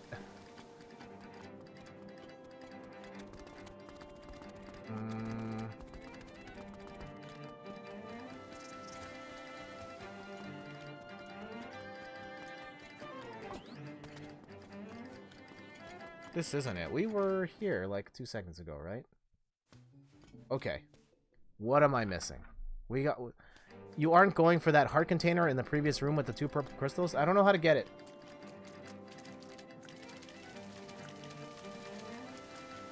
Maybe it'll help me figure out this, but the big thing I need to figure out is how do we get... We turn off the water. We did that. Move the walrus. We did that. Yarn a desert, we did that. Find the key, we did that.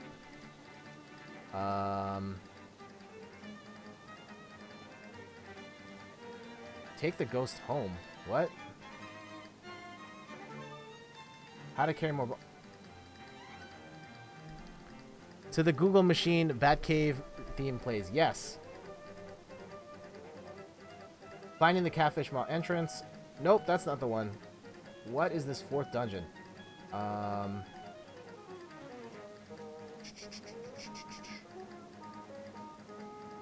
Huh. We did all this. Find your way back out to the Owl Appear mountain to reach the Angler's Tunnel.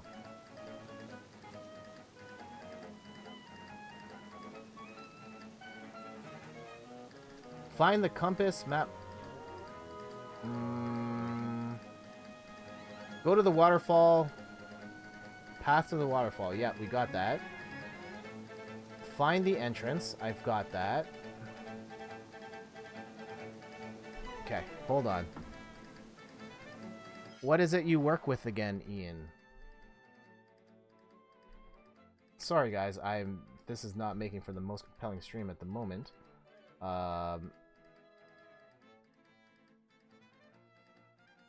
Oh, there's the guide for how to get the thing. Continue to the right. Watch for another along the bottom of the screen. We missed it several times. We added an arrow in the image above. Oh, hold on.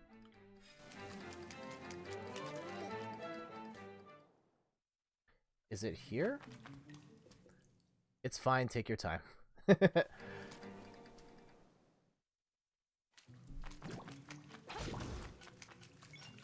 Is this the room? No, this is not it. It's the other room. Even the guide says we missed this thing several times over. So, maybe I'm not crazy. Ian says, I do data analysis for a department with the court system in the state where I live. We work with kids in foster care and also kids charged with criminal/status offenses.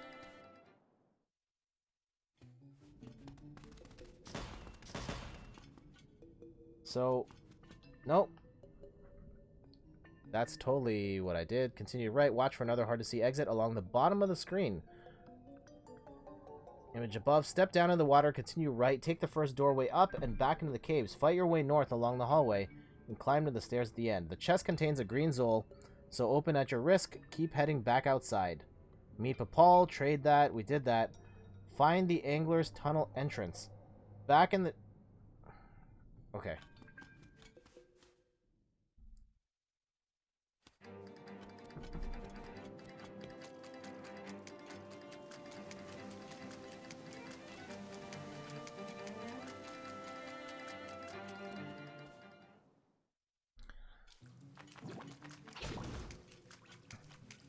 So it was up. There's something here.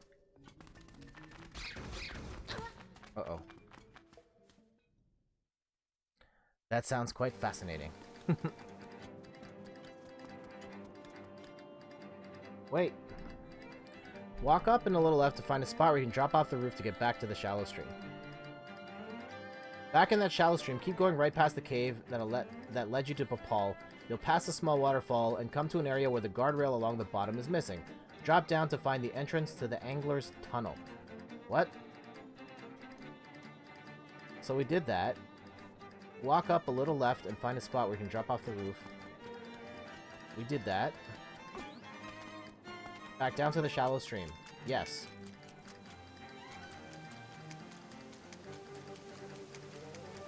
There is no spot.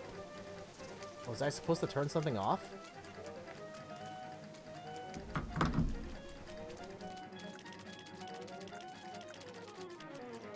I don't know. I do not remember.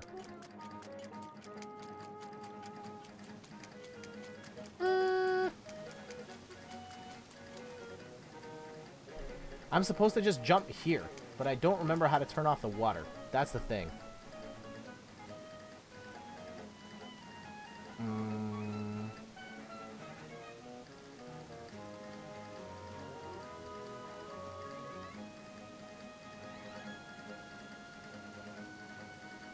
Yeah, I think we're gonna need to pause it here. Let's do that. When we come back, I will have magically figured this out, and... Can you get swept off by the waterfall? No, you cannot. This waterfall has to be off. And I don't remember, like, when I did this, I turned off the waterfall, and I don't remember how to turn it off. And this guide is not immediately showing me where I have to turn off the waterfall. Oh, wait. Is that...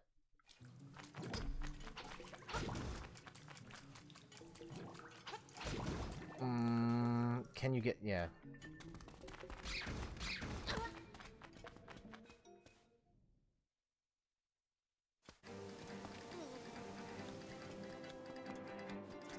Bah. What is the thing?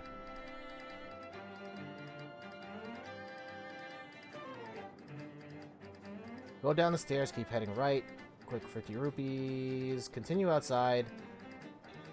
We missed it several times, yep. Step down in the water and continue right. Take the first doorway up and back into the caves. Fight your way, climb up the stairs. We did that. We gave him the thing. Find the tunnel. Yeah, I missed a step somewhere. Alright. We're gonna leave it. Did the same at my last intern. Had to build a gigantic spreadsheet with what needed the data for the company's new web shop. Imagine going through 5,000 products to list it correctly, which was basically copy-paste manually. Also, no, I did not watch the State of Play either. Was there anything good? I know The Last of Us was there.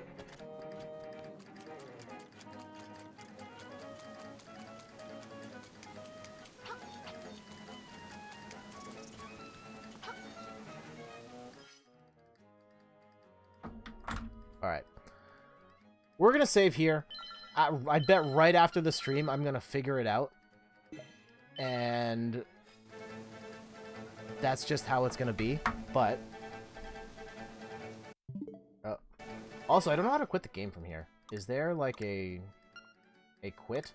Or you just kind of have to like hard reset it? Goodness, yeah, that sounds like a pain.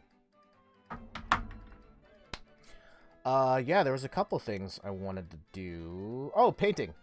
We'll show paints and then a couple of amiibos, and then after the stream, I will solve this thing, and we can talk about it, like, next time when we stream it next week. Alright.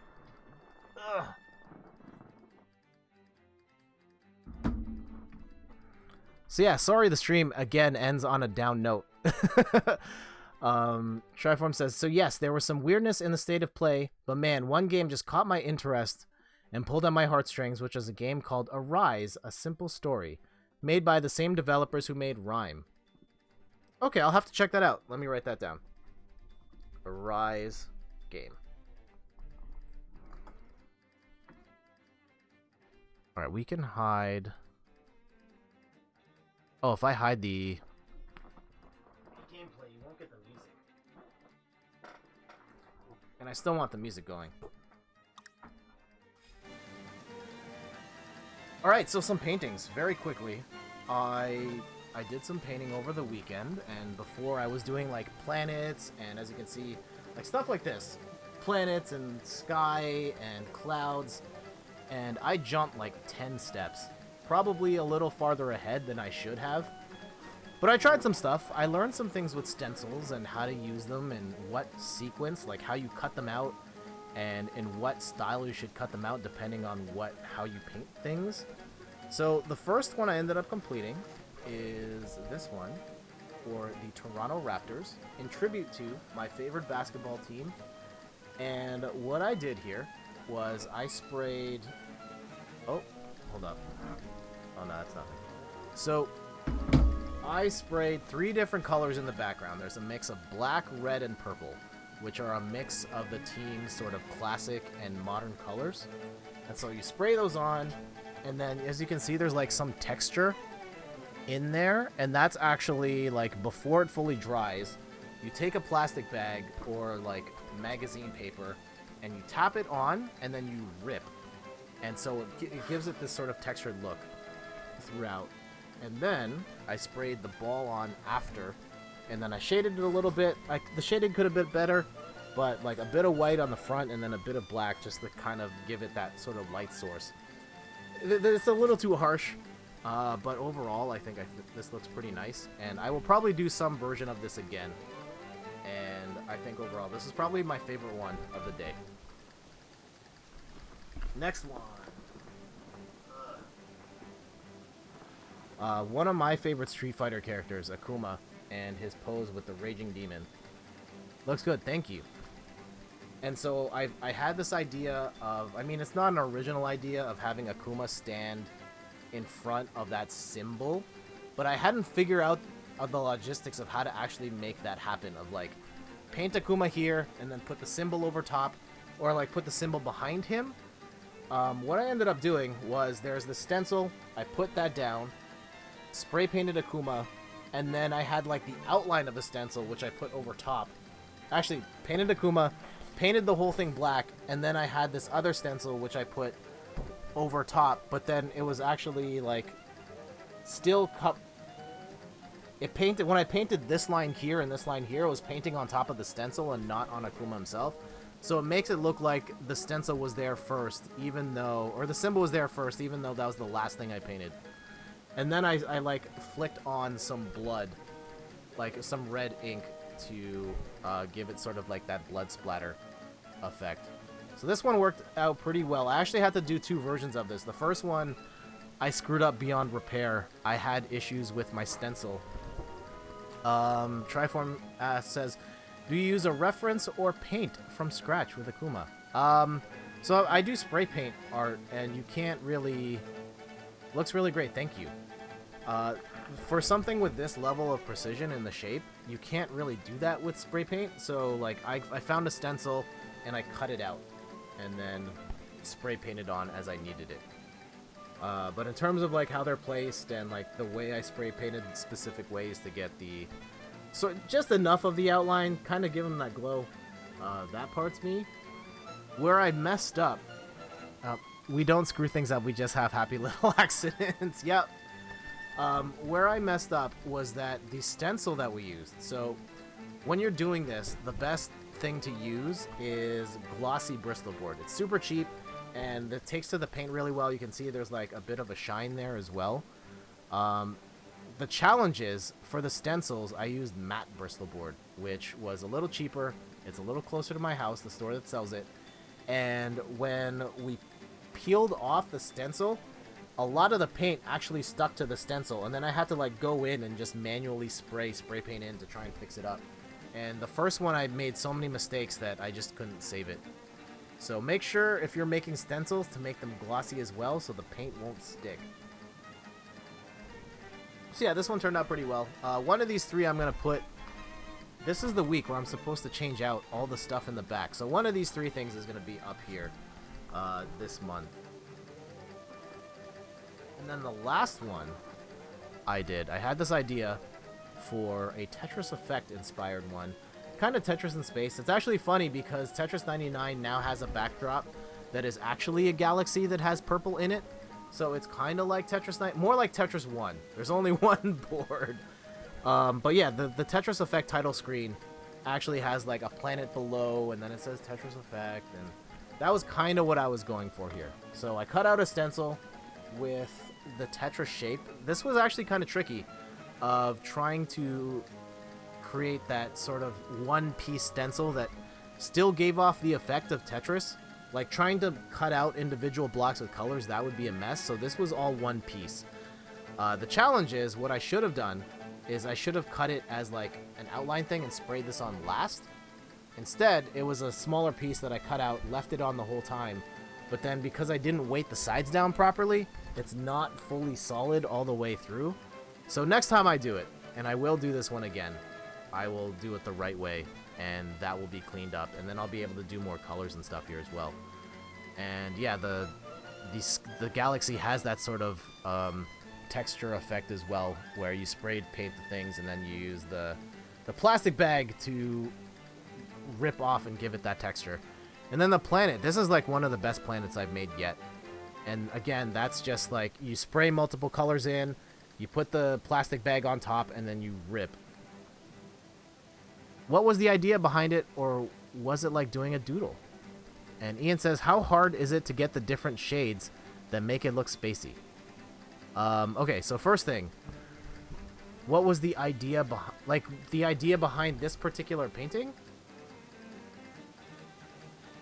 Yeah, for me it was just like inspired by Tetris Effect and sort of the spacey vibes of that game, and having that board in space is what I was kind of going for.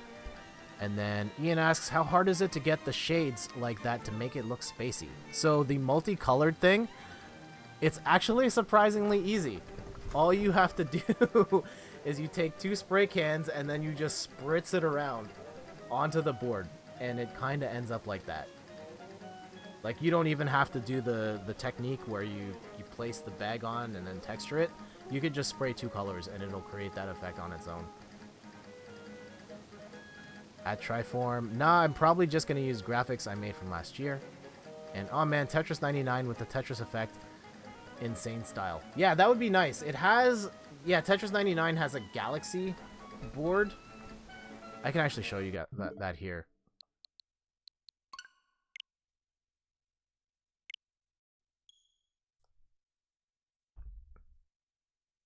I actually unlocked another one as well. It's not quite Tetris 99, or Tetris Effect. The music is not there. The music is not there. That's the big one. The Tetris Effect soundtrack is incredible. But, yeah, so yeah, here's the Galaxy one, which is not unlike what I made with the black and the purple and the stars. But I didn't, yeah, that wasn't going through my head when I made this particular color combo choice. I went with purple because when you're doing this style of spray paint art, it's really easy to go through the color black really fast. And I wanted to pick a color that wasn't used that much, which is why I picked purple. And so yeah, we'll just do CPU battle just so you guys can see what it sort of does. Also, the secret to Tetris 99 themes, like they have themes based on Mario, Zelda, and Kirby, Fire Emblem. The original themes are better. And yes, they don't have like Nintendo characters in them, but as you can see, this one's like animating in the back, and you're actually kind of floating through space. There's a haunted house one that scrolls left through right with different houses going throughout, and it looks really nice. It just doesn't have that iconic music. The music's good, but it's not as great as the Nintendo stuff. Anyway.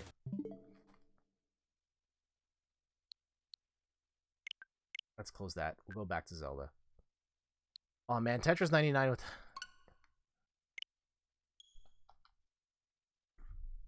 I'll show you guys a couple of Amiibos, and then we're going to call it a night. Any particular, like, Nintendo franchise? I have a lot. I'll try and, like, play the room based on what I know people here would want to see. Hopefully Tetris 99 puts out an update where you can choose a theme but use the music from another. Yeah, that would be cool. Let me go grab a couple of Amiibos here, and I'll put these ones away too. I'll try and show, I guess, some of the more interesting ones. And Ian says, hit me with those sweet Fire Emblem characters. I got you. I got you. One there. Ooh, I got a custom Amiibo too.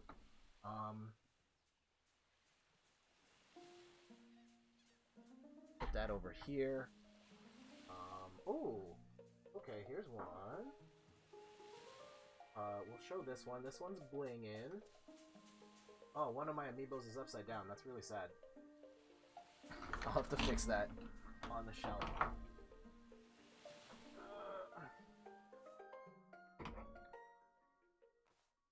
And there we go.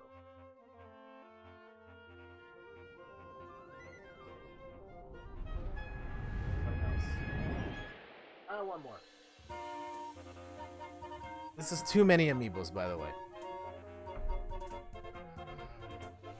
Alright, off the top though, Ian asked for some sweet Fire Emblem characters, and I got those. We've got Marth, of course. I think he's a bit overrated. But maybe the most iconic Fire Emblem character of all, definitely from his appearances in Smash Bros. Sword's a little crooked. I think all of the Sword Amiibos kind of have that issue, but I do like this one. Otherwise, it's pretty well done, and I like that it's a solid pose. It doesn't have the plastic supports that hold it in. Like the first Link one is awful. It has this giant yellow sort of P block to hold him in place because that design wasn't really made for an actual figure. But yeah, there's Marth there, and got a little detail in the back with the... I know my camera's not going to zoom in on that properly, but some detail on the cape there as well. Trinity says, beware, you might be getting a lot of notifications from Twitter. I'm sending the pictures we're talking about. Alright, awesome. My very first Amiibo that I ever got was Princess Zelda. And I can't remember why I picked Zelda. I think it might have been the only one they had at the store at the time. And I was like, I really like this one. She's got a lot of little details. There you go. A lot of details in her dress that my camera is not picking up because of the lights. We might have to do that to make it work. So yeah, you're gonna look at a little dark. But yeah, there we go. It's got her arm sticking out. I'm impressed that she has not broken yet. But yeah, that was my first ever Amiibo. More Fire Emblem characters. Of course, this bad boy right here, Ike. Probably my favorite Fire Emblem character of all time. Had to get this one. I think my wife actually... I imported this one from Europe. That was it. Like, this was one of the harder ones to get. And Amazon in the UK was selling them. And so I paid a premium to get Ike. And yeah, this one's a little weird. It's got this sort of triangle thing to hold his sword down right here. I don't like that so much, but otherwise it's one of my favorite Amiibo because it's an awesome character and it's pretty well rendered here. Oh yeah, he's definitely one of the best, and I really like his Radiant Dawn design. Agreed. A couple more. One more Fire Emblem character. From Fire Emblem Awakening, this is Lucina. I really like this game. One of my favorites in the series. She was definitely my bae first time through. What's weird about this one is got the stand in the back, kind of to hold her up. I'm not a big fan of that, but the character as a whole, pretty cool, and I like this Amiibo figure as well. Couple more here. I got this one in the States.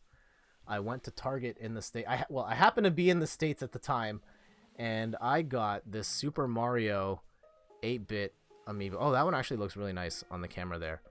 And he's popping out of the warp pipe, and I think this is one of the coolest looking ones. I just love seeing that sort of 8-bit Mario rendered out in 3D. Ian says, Lucina, she's an awesome character. I didn't marry her my first playthrough, but I was her mom on my second. Yeah, this is one of the cooler ones, one of my favorites. I'd have to do a list. I'd like to do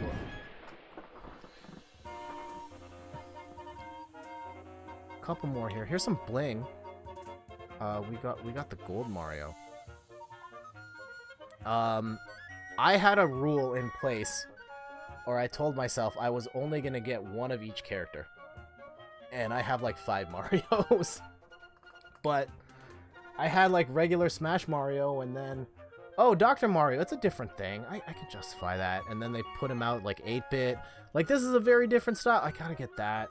And then, like, this is the same as the regular Mario one, but they painted it in gold.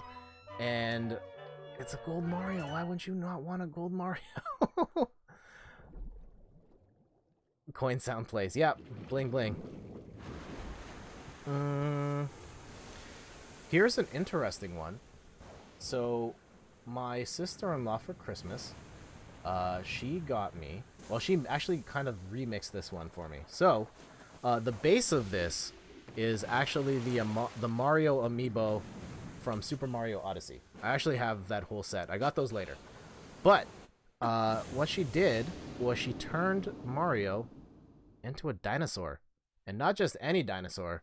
If you can see that logo right there... Oh, you can't really see it. If you see that logo, she turned him into the Toronto Raptor. And so, yeah, Mario still has the mustache, and he's got a tie. And, yeah, she made this custom Amiibo just for me. So, thank you, Michelle, for this. Done. The pictures of the drawings have been sent. Thank you. That's cool. Yeah, so that's probably the most original. That's clever. Yeah, because Mario turns into the dinosaur, too. It works on multiple levels. So shout outs to Michelle on that. And then 2 more. 2 non-Nintendo characters. One of my favorite Amiibo as well is Mega Man. Because 1, it looks super cute. And 2, those Mega Man games are some of my favorites. And I think the render of this one is really nice as well. I want to do spray paint art of Mega Man at some point.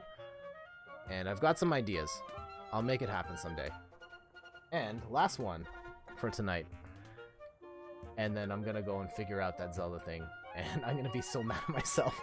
I got this one at a...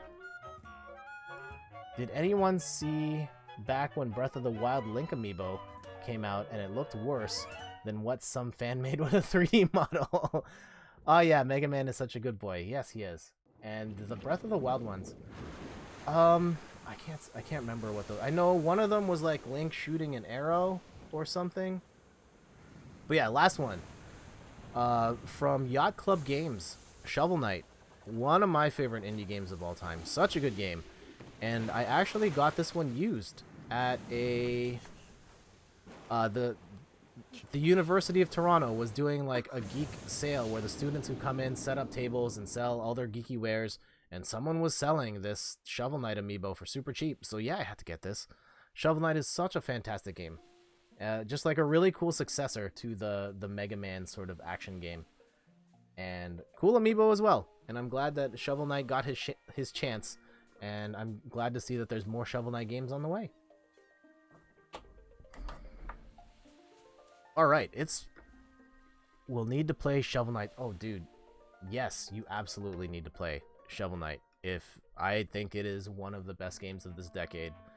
Definitely one of the top indie games of this decade as well. Highly recommend. Especially if you like games like Mega Man. It is so in that spirit, even though like the weapons and stuff are different. But sort of that run and gun action style game. It's fantastic. Alright, it's time to get out of here. I will solve the waterfall puzzle thing before we start the next stream, and then we'll just like roll right into the next dungeon, act like this whole last half hour never happened. No, it'll still be here in the video for anyone that wants to suffer through it. But we had a cool conversation, right? We talked about some spray painting, talked about Amiibos, and yeah, let's get out of here, guys. Triform says it's on the to-do list, but that big list is so big, even Mount Everest isn't big enough. I hear you. Backlogs can be super big. And yeah, especially Steam sales, Humble bundles, all that. I don't blame you. But one of these days. And Triform says, thank you for the stream. Hope you all have a good night. Stay cozy and have a nice day. Thank you. And I hope you guys all have a great night as well. Thank you, Ian. Thank you, Trinity. Thanks, Randy, for making a cameo appearance. Thank you to anybody else that tuned in, has been lurking the stream. And anyone else that watches this after the fact on YouTube, I appreciate your support. Make sure to follow me on Instagram and on Twitter to find out next time I go live, which should be on Sunday at 9 o'clock. We're going to play some Tetris 99 and raise money for Extra Life. I'll be donating money for every top 5 finish I make in the game. And yeah, check out my website, inthirdperson.com, for more articles and videos on video games, board games, and other nerdy pursuits. And Trinity says, yeah, it's early morning here. Yeah, get to sleep. Get to sleep. Here we go.